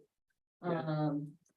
So we do give kids the opportunity that are kind of identified as needing that extra movement. We give them the option to kind of run before class. Some kids take it, most kids don't. But we do have like a ready to learn policy where we want the kids in line and not running. Oh, okay, because I mean, at least it, you know, what I'm The familiar with opportunity again, to provide. is part of the ready to learn is to have that active physical movement before school. And I mean, I think that most schools now are doing the kids playing. When I first got here, that was what kids were doing. And now that I see this here in this policy, that seems to follow that, when we've seen to move away from it. I mean, even schools are having, running clubs and everything else in the morning. But I mean, I don't know if we have the space or whatever for that, but at least allowing the younger kids to play on the playground before the lineup. At least what seems to go on, just my anecdotal evidence from other schools, is that, say school starts at 8, 7:58 or whatever, you have the kids sit down in a line, but not from the second they get here, 7:45 to 8, that 10 or 15 minutes of play. I mean, at least that to me seems to be what this policy is suggesting. Opportunities to be physically active before the school. Sure. So that's what I'm saying. We provide those opportunities to kids that, have either said that they need it or we've identified as needing it. But when we come in the morning, one of the things, again, when I first got here, that the teachers shared with me is that it was really unsafe in the morning. Nobody knew who was in charge of the kids. The kids were running around different ways, and it wasn't safe. So one of the things that we talked about as the staff is that we wanted the kids to be ready to learn. So them getting in line was a big deal for us, and it seemed to really change the morning dynamic last year, as we got a lot of good feedback about that from the teachers. So I hear what you're saying. That isn't something I feel like that we should change, but I fully support any kids who want to run before class that need to get out. Okay, I mean, I'm not saying I haven't heard that from my kids, I'm just saying that's what. Sure. We're about to adopt, and it's my understanding that that's what the research says too. So, my personal kids seem to be perfectly happy sitting in line, so they might like that, I don't know. But again, we were then talking about adopting a policy that we are doing the exact opposite of. Sure, again, well, see, I disagree. It says students have opportunities to be physically active before. What opportunities do they have? That's what I'm saying. A kid who comes to school who like prior, if we see him in class, they're really jittery, they're moving a lot. One of the things that we recommend is that they run laps before. So Bob's seen this happen at our school. We offer kids who are kind of, tell us like, oh, I don't feel like I can sit still. That's during the school day, but. No, we take that information and we start to use it in advance of it, like the following days to get. There are children that run on our turf before school. I'm confused because I thought, we were doing the right thing here. I thought it's chaos in the morning. So I'm confused why what we're doing right now, where it's more organized in the morning. I understand that the policy is saying that, but the kid needs to run. We're not going to we're going to provide it. But we want the organization in the morning. Like if I have kids come from PE, I'm gonna have them line up outside my room before they come to the classroom so that they're ready to come in. So it's the same idea, whether it's they get here 15 minutes before, 2 minutes before.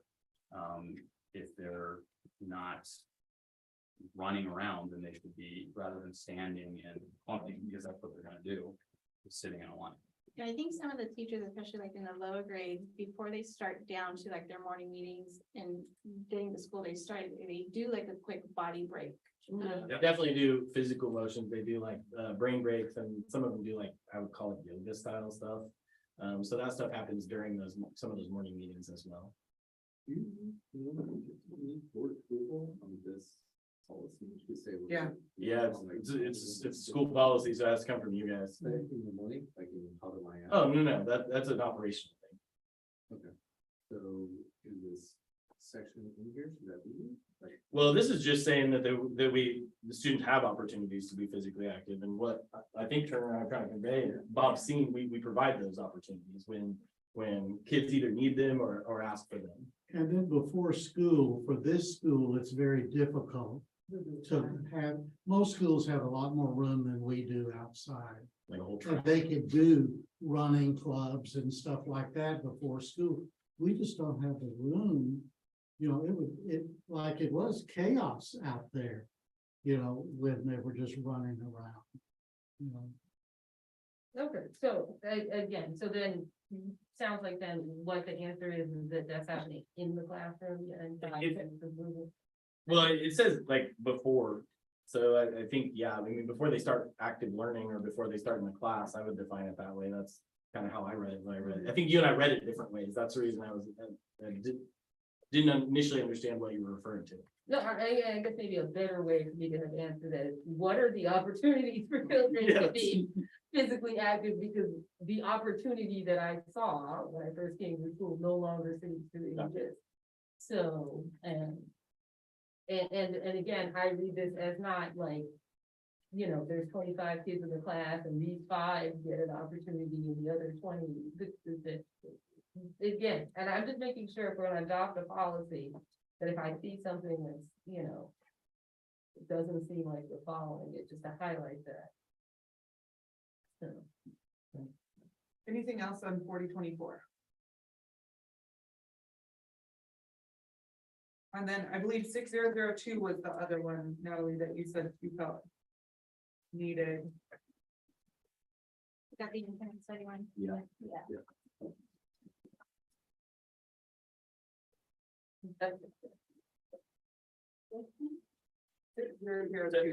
So this is like, if you look, it's a red line,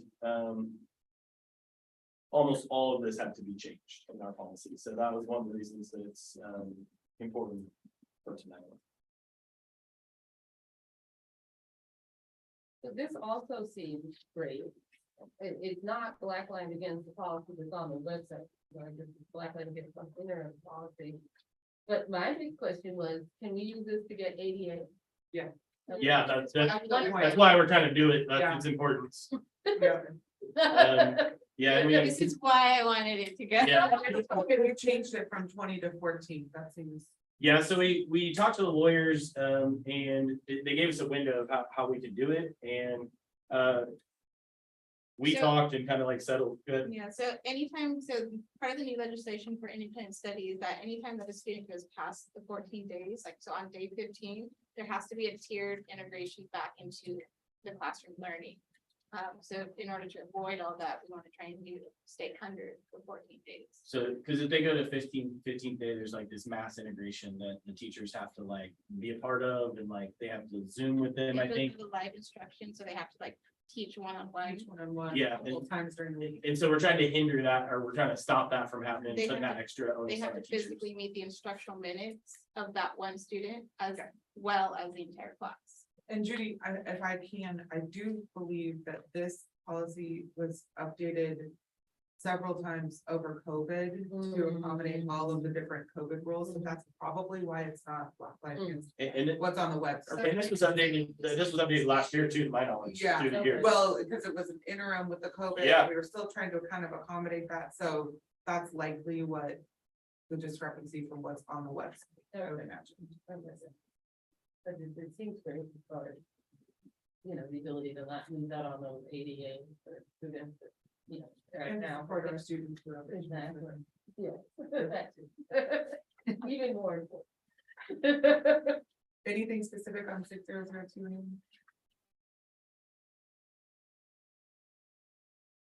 So then I think that moving forward, that vote will be amended to break these 3 out of the resolution and table the other items. So that we will be able to vote on these tonight and move those to the task force moving forward, which we can designate tonight as a task force if anybody is, I mean, Judy, you're already doing the work. Yeah. Are you interested in being on that committee? I'm told by the president. What are you talking about? What are you talking about? Okay, so we have Judy. Any other volunteers to be on that committee? I'll be on that committee. Kevin? I mean, I'm doing this anyway. And a parental one? Already done it. What's that? Chris, Yeah, do we want to ask Chris to be a part of it? Yeah. Okay. Or, well, yeah, I'll we want contact. Chris or do we want our lawyer? We can have both. Okay. Do you want me to reach out? Because I can ask John Leno. He would be the person that Chris would most recommend on anything. school related. Yeah, every time. Yeah. But the idea would be you could meet a couple times as a committee and then bring your information or whatever, you know what I mean? Well, He let's wouldn't just think be on about the committee. Yeah, I was gonna say, we wanna think about that, because we don't wanna have like every time the committee meets, we're paying the board the He whole can- time. He can come as a consultant to the committee, I'm sure. Yeah. I mean, I think we would. Pay him, right? What? Well, we're have to pay him when we ask him questions anyway. This would be actually probably cost effective because we're narrowing it down to one time with everyone's questions. Yeah, instead of going like back and forth. Right, so not have him on that task force, have him gather all of that's in a row and then go to the attorney at the end. Okay, so you're saying have Chris So as you a want to legal consult- representation and then consult with a lawyer. But Chris isn't a paid attorney, you're a consultant. Not by us, but. No, he's- but it's, isn't it? Right, but we wouldn't pay him like we would pay our in-house. counsel. Yeah, he'd volunteer his time. Hopefully. He'll volunteer his time. We don't want to. You can tell him I said that. Tread lightly. I'll text him and say it. I don't have a problem with that one. So I have As long as he's interested in being. Judy, Miriam, Devin, Chris Valentino. Anyone else? Is that enough for you guys, do you think? It's good. This is policy.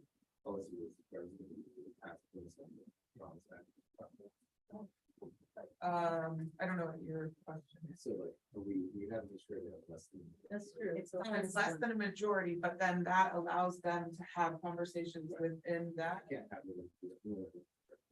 They can bring that to the board. My Only to the understanding board. is to the board meeting, Yeah, but not. their recommendation. Yeah, like we couldn't send like emails out about it apparently. I didn't know you couldn't send that. That was a shocker. to me. I think if you didn't keep it find to- out about that. Or, yeah, well, that's 4, so it's still under. But we don't wanna get too close to. Well, It's I just 3 of us right now, right? It would just be 3. Yeah, So three you three would- felt comfortable to me. That's the reason. Yeah, you would be able to. Anyway. But even after the whole board would have to still vote on these as a whole. It's still Correct. after these But meetings. we're but- saying, instead of having all of us have to go through each of these Yeah. policies and then fire 1,500 Yeah. questions at him. To have our prophecy give it to you guys that we trust you, that you will look through all of that and ask all the questions. It's just an easier way. to get our concerns. Yeah, yeah. The likely the meetings, unless or if John will have to be on Zoom, then just a heads up ahead of time on that. Cause they're, because the law office is in Sacramento, John Leno is the only one in San Diego. So I would request John, so he can be in person. Okay, so I think we've developed a committee for that. Again, I don't know that, we wanna like limit how much. 100%, we're gonna limit that. Because then the cost can run up. We actually get him a lot cheaper at his new location. At Procopio, he costs a lot more than his. It's But it's still complex. still, I know, I'm just saying that was a great thing. Yeah. Okay, I think we can go on to C of your report, Okay, unless anybody has any objections to that. Oh, are we gonna talk about this? Is that next or? is that the answer from the lawyers? Yeah. We weren't gonna talk about it at all. That was just for you to have. Oh, and I have a couple. Or is this closed session? Or it can go into your task force. Well, Mary, my first question is, are they about any of the policies that, if we kick them, then we don't even talk about it right now. We could talk about it. Oh, I guess task it is, force. it is about admission. Well, then you should ask it. If it's one that we're Which talking one? about No, no, voting. no. We Then, already voted on that. But it's So I close would- discussion. We should still have a question now, but. yeah, so for the admission policy, the question was that how would we know, or do we have access to a child's record? So we talked about this today because we were trying to figure out how to do this. We have a question for the lawyers, actually. There's 2 different parts of the application and we're trying to understand what part we can put this question at. Because at one part, it would be too late for us. And another part, we're not sure we can put it there. So we need to ask the lawyers what part of the application we can put that question. Well, I think it. Was that your question Is it- about asking about suspension? So what I was just gonna, well. So they said that if we want to be sure a child has not been suspended or expelled, that we could put it, like you said, in the application, what part, I guess, you guys will. So that was my out. clarifying question, because we have, our application process has an application and then the application enrollment. The application is just that very generic application that people fill out at the very beginning, It basically just asks the child's name, the child's birth date, the grade, parents' information, that's it, they're entered into the lottery. The enrollment application is where we ask everything, and that's where we ask things like if they have an IEP, a 504, their demographics, their income.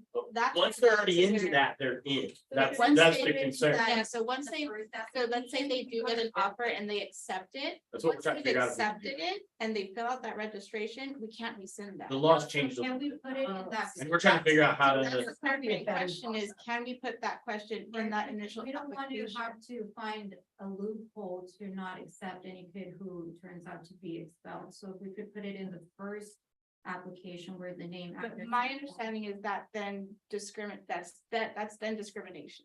But so the That's not attorney what the said lawyer said. that So, we yeah. could put it into the application. yeah, but Right. we're trying to understand which application. Right, and that's what. That's you the said, question that that we you'll have. Clarify that. Yeah. Yeah. Yeah, that's a question we have to ask the lawyers. So it's either Yeah. the initial or the secondary, Yeah. you know. Preferably the initial, so we don't have to figure out how to not accept if we're legally allowed to. Well, that's the thing. If it goes into the second stage in the enrollment of the lottery, they're already in. There isn't the ability to then like. Well, this is saying that at already any a thing. time though, that if we ask and they say no, and we find out that they have. Correct. If they lie, that's different. That sets grounds of them not If being they honest. say yes, like to your point, they're already in. They're so in. we're Kind of, They're in that. So that's what we're trying to figure out. Where can we put that? we need to vet them and get those answers before they're even into the lottery or. But we gotta find out if we can. do How that. legally, yeah. That's Well, the question. Interviewing process with the Well- child and the parents.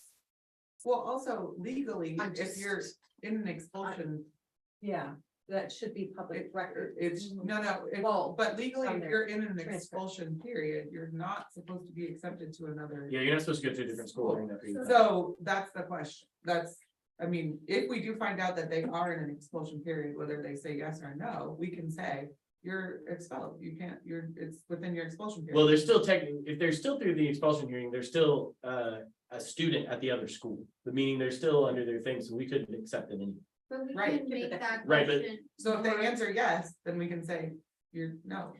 Not necessarily, because they may have been expelled, but now they're out of their Like school. the 3 days Now they're eligible to go to a new school. So then that should be the, That's why we're trying to figure out Have where we you can put ever it. been? But we can also Or make that are you question under more expulsion? specific, like expulsion, suspension, or dismissal, But this right? is, Not specific to just expulsion.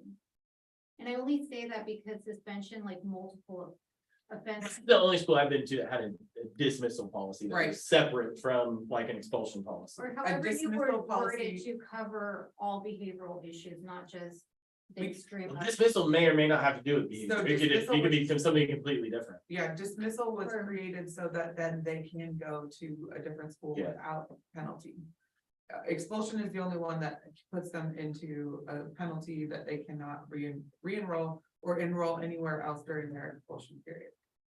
So dismissal would be just like if we said we're not gonna take anybody who was dismissed, that would be discrimination because that is designed to protect kids and say, But that wouldn't fall into our charter and our like overall view, or I don't know what it's. Maybe we're still a public school. That's the catch. Like, we're still a public school, so we have to follow public laws, which is what she's saying. We can't discriminate against kids who have been But suspended. in the We can't. handbook, you can make sure that that person is accountable and the parents are accountable. Correct. There can be an accountability piece, but we So can't if it's deny something a that kid That's based a on that. contract, Sure. and if they're in fact, so I think that's. the- Or if they come in on a situation and we put them on some sort of contract, they Right, violated say, it, hey, you know, then you that's get- an opening to it, right? But we can't just like deny a kid because of it, at least my understanding, which is why we're. But on we this could today. deny it in the initial enrollment. if they're expelled and they're in an expulsory. Only if they're in that In that. current Round, which is like time 3 days period. or a week or whatever it might be. Yeah. But we can't. The add expulsion period is a suspension. year. Is it really? No, That's what it looked like in the period of. I think it's 30 days. I thought it was We 30 need to make days. the parents and the student understand that it's in our handbook. That if they come in and because it's, the guys that dance with the lemons, like the kids go from one school to another. And that's not what OTA was founded on. We want like the best, but we want to help all the kids. And of course, we want to do that. But with that, we also want to keep, you know, like the kids accountable and the parents accountable. We don't want them sending their kids that have been expelled in another school to our school, causing havoc. I know we're all on the same page with that. We Yeah. just have to find the legal ramifications. Yeah, we have to find a way we can the like legal actually do ramifications that. Of it, but I think it would be just adhering that into the handbook. I don't know if it's in there. I'm sorry, I haven't had a chance So to I read the think that- revised one, but. I think Yeah. that's go beyond the handbook because unfortunately not all parents are as involved or Right, and committed. especially like mid-year, you take a kid and you know that they got thrown out of another school. Yeah. I'm thinking, Yeah, I mean, you Unless know. they come from an out of Yeah, state unless they're and- like, whatever the causes might be, but having an extra clause in there saying, you know, because you are coming in later or whatever, I don't know. We can really, And it might sound like we're coming in hard on this, but the only intention behind it for me is to avoid, you know, behavior issues or to avoid, different levels of exposure that historically these kids aren't accustomed to. Sure, I hear that. My only concern is the discrimination. It's Right. like us not violating laws and allowing those kids to write in the public, you know, So I think, because we are a public. I school. think the clarifying question on this then. Yeah, it's which one of those applications we can put. It's which one of those applications, but then also, can we add something that's, have you been dismissed or suspended? Not on terms of not accepting someone, but on terms of we will put you on or we will make a contract with Right. parents, we will have a game plan. Can we do that? can I also Does just? that make sense? Yeah, forgive me for interrupting, but No, I it's just okay. want to say, like with Bob and Turner, you know, I don't think that we've really had to throw, you know, like. Suspend a lot of kids in the past. To my understanding, I haven't been here for a few Very, years, very. very few. Once you bring in the parents, you bring in everybody, everybody's on the same page. They seem to really understand, like, look, you know, we want the best for your kid. We want the best for everyone here. This is what's going on. And so it's few and far between, but it has to kind of, I don't. You're talking historically, right? Not Historically. currently. No, Yeah. and that's why, like I said, I referred to my Yeah. old school. colleagues. And I think ideally that, I mean, that would be an ideal That's what we situation, but want I again. don't think that's our realistic situation. Yeah. So Well, I is this hope that- the 001 that we're talking about, right? Which is- Yeah. Yeah. Admission policy. No, but it's one that was sent, the lawyer's language was sent back and on our question, and so we were asking questions about that. I think also additionally, that's the one that we needed to have the involuntary removal, dismissal and suspension. Well, there's two different policies. This is a suspension policy, it's still on. Yeah, but it's the- also, Well, we had the admissions it's also in policy. there several that- times back and forth. The language is used interchangeably when it's not interchangeable, and so. But I'm saying, but in addition to that, we passed the last. So what's really meeting. interesting is, I just spent multiple days with this and in presenting some of the prospects with this. So, Okay, but I'm Sorry, also. what? She's rubbing it out. Okay. But I just want to point out that, you know, there's two things. There's two policies that are relevant here and we're sort of, and they're interrelated, definitely. But there's this 4004 suspension policy. But there's also, we passed in the last meeting, the admission policy. Within that admission policy, it does say that we ask about expulsion. So we do need to add that to the application because that's in the policy now, that we asked about expulsion. Now, I think you, Natalie, are right that we need to, which application the expulsion question goes on. But I think it is pretty clear from what the lawyers say in this response that you sent, that they're talking about the first application, because they explicitly say that if we wait until enrollment, it's too late. So, but clarify that. with Yeah, them. we just wanted to make but- sure before we put something in and found out we were doing something wrong. Yeah, but I think that it is a good question too, that we ask, can we ask about involuntary removal, multiple suspensions? Because again, with enrollment, we do ask about suspension already. Because that way, even if we're not, you know, even if we still have to accept this student, we're at least prepared. And we can put supports in place to help that student initially. You know, like you said, you know, maybe a behavior plan or what have you. if we know in advance, you know, what the history is, you know, that way we don't have a kid that's not supported. Okay, so I think that's all very good information, but I think some of this stuff should probably go to that task force. I agree. So, can we go to C? Are we ready? So I'm not asking for a vote today. I honestly don't know if this takes a vote, but wanted to bring this up. We had the emergency day to start the year. The real question is, we have to submit back to the charter office our adjusted instructional minutes. So the question becomes, do we want to tack that day on at the end of the year? We don't technically have to make it up for our instructional minutes. Do we want to not make it up? Where do we want to put it at the end of the year? I'm just looking for reference points from you guys on thoughts on what you would like to do. And then, because I think I can just do it. I don't think it takes board action, but I don't know what the consensus. When does that have to be submitted? It's like whenever we were supposed to have it submitted before the beginning of the year, which we did. But then when we had the day we missed, they sent us an email and said, so if you took the day off, you have to resubmit this. So I would say like ASAP, but I don't know what that actually. What is SDUSD doing? Good question. I don't know the answer to that. What are their schools doing? I don't know that I've heard. Does anybody I know? don't think I've heard either. Yeah, my kid's there, and I don't think I ever got an email about it, you know, so. I think we should check and see what they're doing. Okay, Okay. did you want that to be what guides us? Probably, Okay. yeah. Because I mean, our calendar is pretty much set up to them, so that's not a Right, problem. yeah. Okay.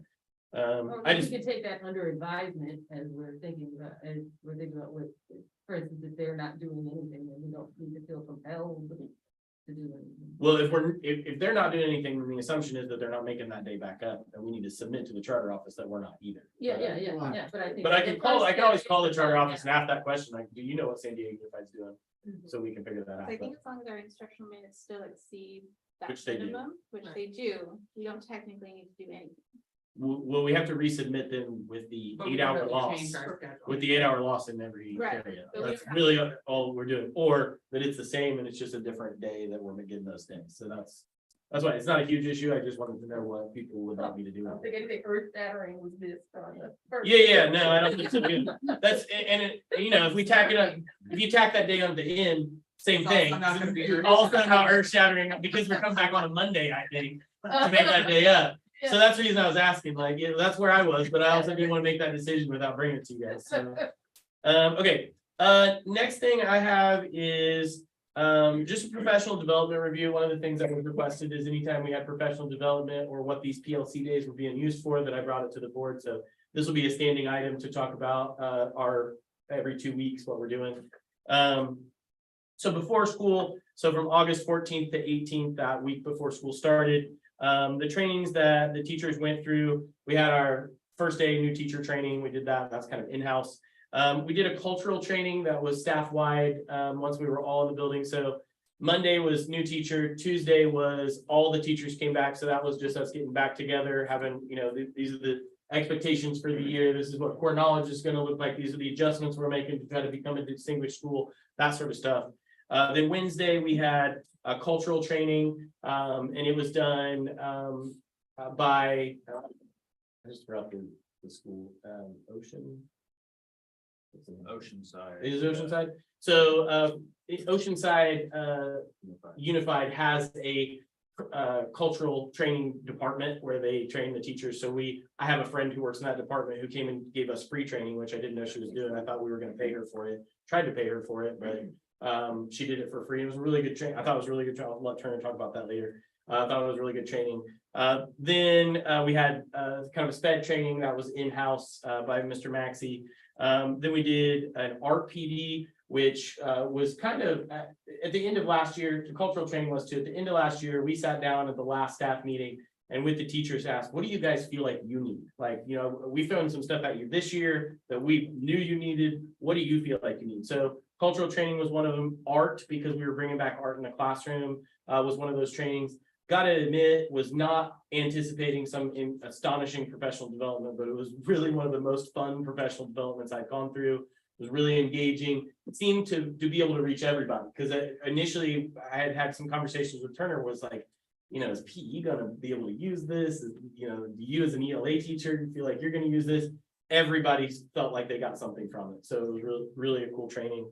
And then Thursday we had, of that week, we had verbal de-escalation training. So we actually had our SOPA come in and talk to our teachers about how in those like high situations when kids are, you know, about high energy, whatever you want to say there, fill in your own words.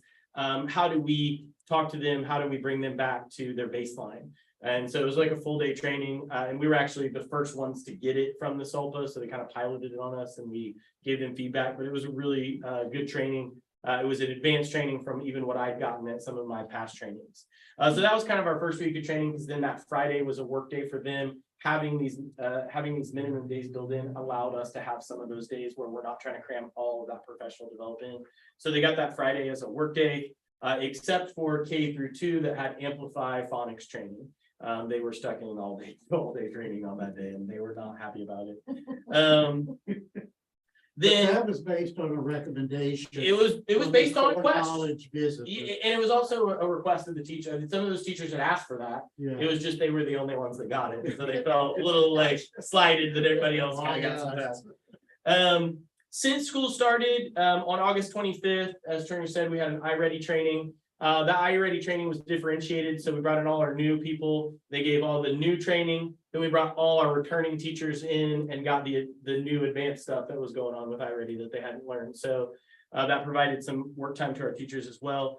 On September 8th, our most recent minimum day, we worked in what are called PLC, or professional learning communities. So our middle school team was grouped together, K-1-2 was grouped together, 3-4-5 were grouped together, and they were given prompt questions to kind of talk through and think through. I will say some of the teachers thought they had to do all 14 questions that I put on there. That was not the purpose of it. The goal was that they were talking in those areas of the questions through the professional learning community. So because they kind of sped through them because they only had so much time, we will go back and kind of dive deeper into those as the year goes on. So those were kind of that professional development review up to date.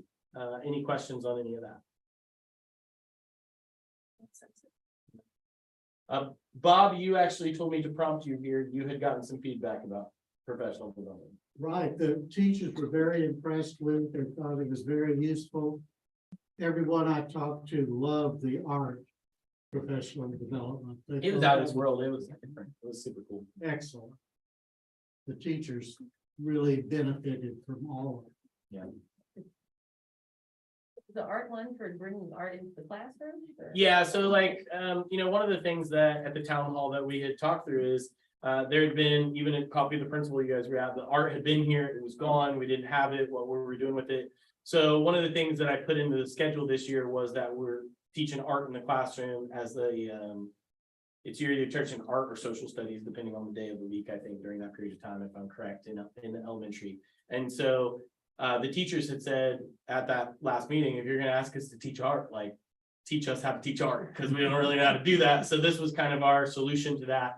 What was really cool about the art training is it wasn't just like sketching, it was like theater, it was like music, it was like how can a PE teacher use, you know, like motion, and like we were literally all moving through the classroom, we were in full dance mode, like there's really cool things that were happening for that. So it seemed really beneficial, and I know I got a lot from it, and I was shocked because I didn't think I was gonna get anything from it, to be honest. So And a lot of the art is part of the core knowledge curriculum, and most of it is tied to social studies. which is why you can have a lot. Art and music and architecture and dance, that's all tied in with the social studies that they're learning. Okay, great. Everybody good with that? Cool. The next one is E, just a robotics update. So the first 2 weeks, you know, we don't run robotics. We got tech stuff going on. They went to music during that period of time. We did start, because it's split, that's they either go to robotics or music. We did start the split the week of, I think, September 4th through 8th, so that we had that Monday off. We started robotics on that Tuesday. It's going pretty well. From what I've seen from Mr. Pethers is really taking on robotics. He and I are working together, and then Mr. Sotelo is like the extension of Mr. Pethers. So Mr. Sotelo is going into K-5 as the kind of the robotics person, and Mr. Pethers has the middle school, but they are regularly meeting as well as I'm meeting with them to make sure that we're rolling things out.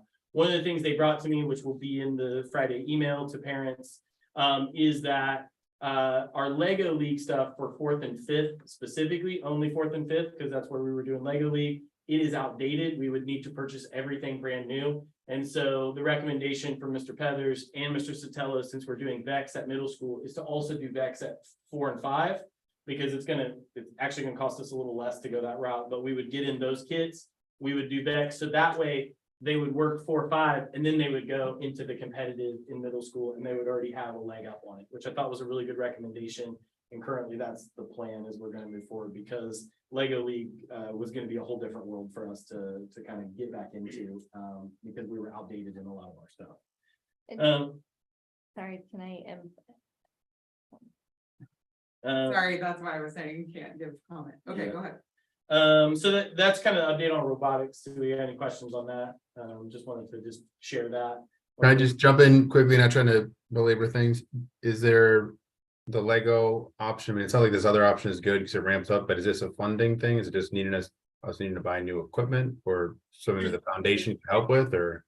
No, it's just a new equipment thing. And from the standpoint of what we're trying to do competitively at the middle school, the recommendation from Mr. Pethers, and again, I agreed with it, was just if we're going to do this and we're going to be competitive, instead of them coming in 6th grade and figuring this stuff out, let's do a lot of Just get into it now. Okay, got it. They're ready to go when they roll in 6th grade. They've already got all the basics down. Just want to make sure it wasn't a resources issue. Thanks. Nope. Yep, no worries. Any other questions? Okay, the next thing is the Scholastic Book Fair. I just wanted to extend a thank you to the foundation. This was solely them. I was approached on back to school night with this concept of, hey, how do you feel about doing a Scholastic Book Fair? I was like, this is great. That's a great idea. Then it was presented to me that we do it this month possibly, and it was a little like, whoa, but we worked through it, and I think we're up and running, and I'm really excited. Want to thank the foundation for definitely taking the lead and setting all that up.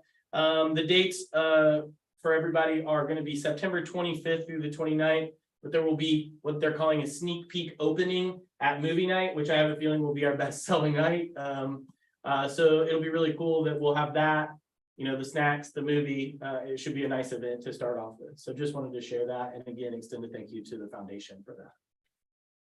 You can clap, Miriam. Any questions about the book fair? Okay, the last thing I have on here, and this actually kind of came from Bob in a conversation toward the end of last school year, I think. I had made a couple comments through the year. I went to that WASC accreditation thing that I did last year, and I came back, and truth is that is one of probably the single best professional development I've ever been through, because it made me look through a different lens at schools. And so I want to send Turner, I don't know why I want to call you Wyatt for a second, Turner and Kyle to WASP. And I shared with Bob, one of the main reasons that is because WASP pays for everything. That isn't anything for us. The only thing we're paying for during that period of time are substitutes. So that's a good way for them to get some really good professional development in that sense. What Bob said to me was, in essence, that's dandy, that's great, but if we're going to become a distinguished school, he felt like I should go see a distinguished school, and he felt like I should take them with me. So this is something that will be pricey. It's not something I've talked to the board about, because there'll be travel costs and things like that in. But I have identified 3 schools. There's one in Moore Park, California, which I think is really close to Riverside, if I'm correct. And then there are 2 in Arizona, one in Phoenix and one in Peoria, which are actually very close together. I didn't know that until I looked up on the map. So my hope is to take Turner to one and Kyle Maxey to one, and that will allow there to always be an administrative body in the building while we're out. I want to go see them because I think if we're going to get to this distinguished school level, I want to see what that actually physically looks like. So I'm asking for, you know, an okay from you guys to kind of make that jump or that leap, but I wanted to bring it to you guys. Again, this came as a Bob recommendation for core knowledge. Does anybody have objections of us doing that, or thoughts? What's the cost? I don't know the cost. So the cost would be, I don't think we can approve anything without. I'm not sure you guys have to approve. It's probably I mean, it's budgetary thing. It would be in my realm to do it depending on how much it costs. But the cost would be like hotel, wherever we go, and literally the travel cost to get there and the food that we eat while we're there. It shouldn't be anything else because we're not going to a conference. So, you know, I'm gonna say roughly, Kyle and I roomed together at the conference we went together, although Zach told me not to do that. He said we'd have to do that. So I'm gonna say roughly like probably $1,000 each time, maybe up to 2,000 each time, but I don't think it would be that much. Are you going just for one school day? I want to go for 2 school days. I want to go for one, go back for the second. That way we can get different. One of them is a middle school and an elementary, so we want to see like the different aspects. And 2 days, that way I can get into some classrooms also and see what the classrooms actually look like, not just the building. So. Anybody have objections to us doing this? No. It's totally in the discretion. I just wanted to get the vibe of the feel on the board on that one and just make sure that you guys felt like that was something worthwhile to do. I know Bob feels like it. We've talked about it a couple of times. So I'm seeing head shakes in the positive way, so I'm gonna take that. Okay, cool. I believe. Well, the other thing was the presentation was already did. So I think that's my report. Any questions? You can clap, Marion. All right, in the interest of time, let's move on to our voting because we've got a couple things to vote on. So, new business and it's gonna be a little frustrating probably for our new members because we're asking you to approve meeting minutes from before you were board members. But I will assure you that I watched through each meeting and I took the notes while listening, as well as referencing my notes that I took during the meetings. So You can also abstain. not. We don't have enough people to do it.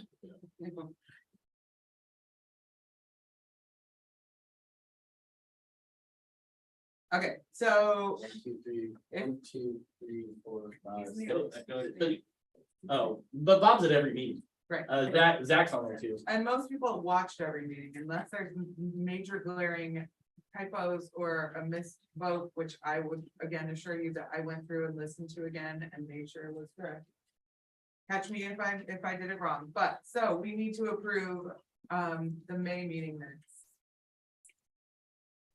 Are we approving them? Hold up. Are we approving them individually or in a package deal? Because this, it looks like a package deal, but it doesn't matter to me. I'm just asking. I'm happy to do it as a package deal. There's no. I'd rather say do all 3 of them.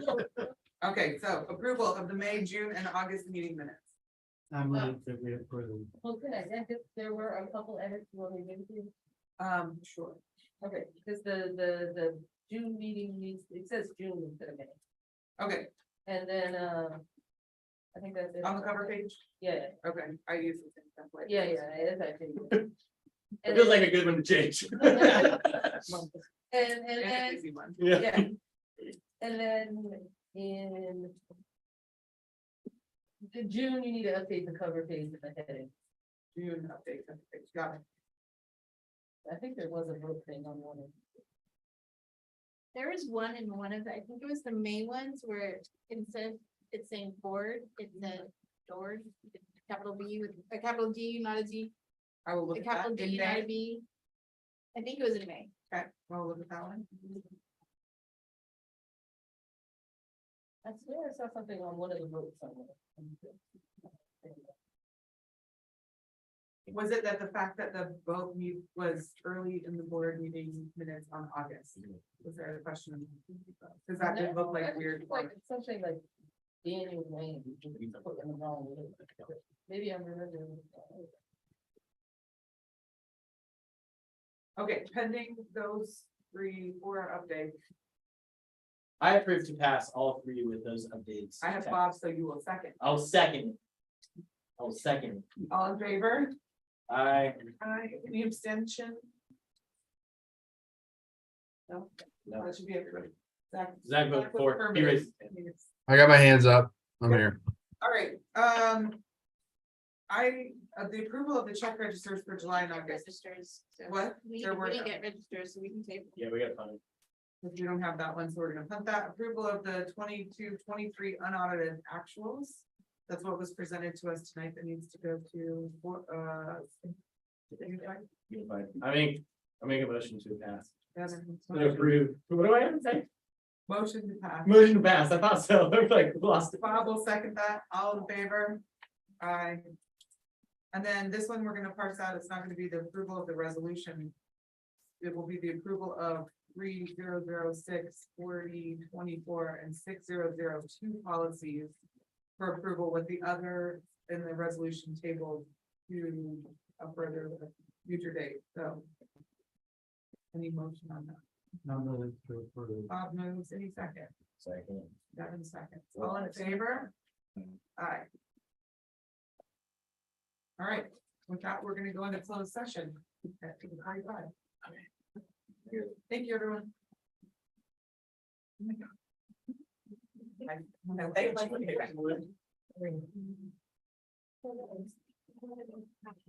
Oh, thank you. Maya, did you finish all that coffee? Coffee, Tabby? Finish all?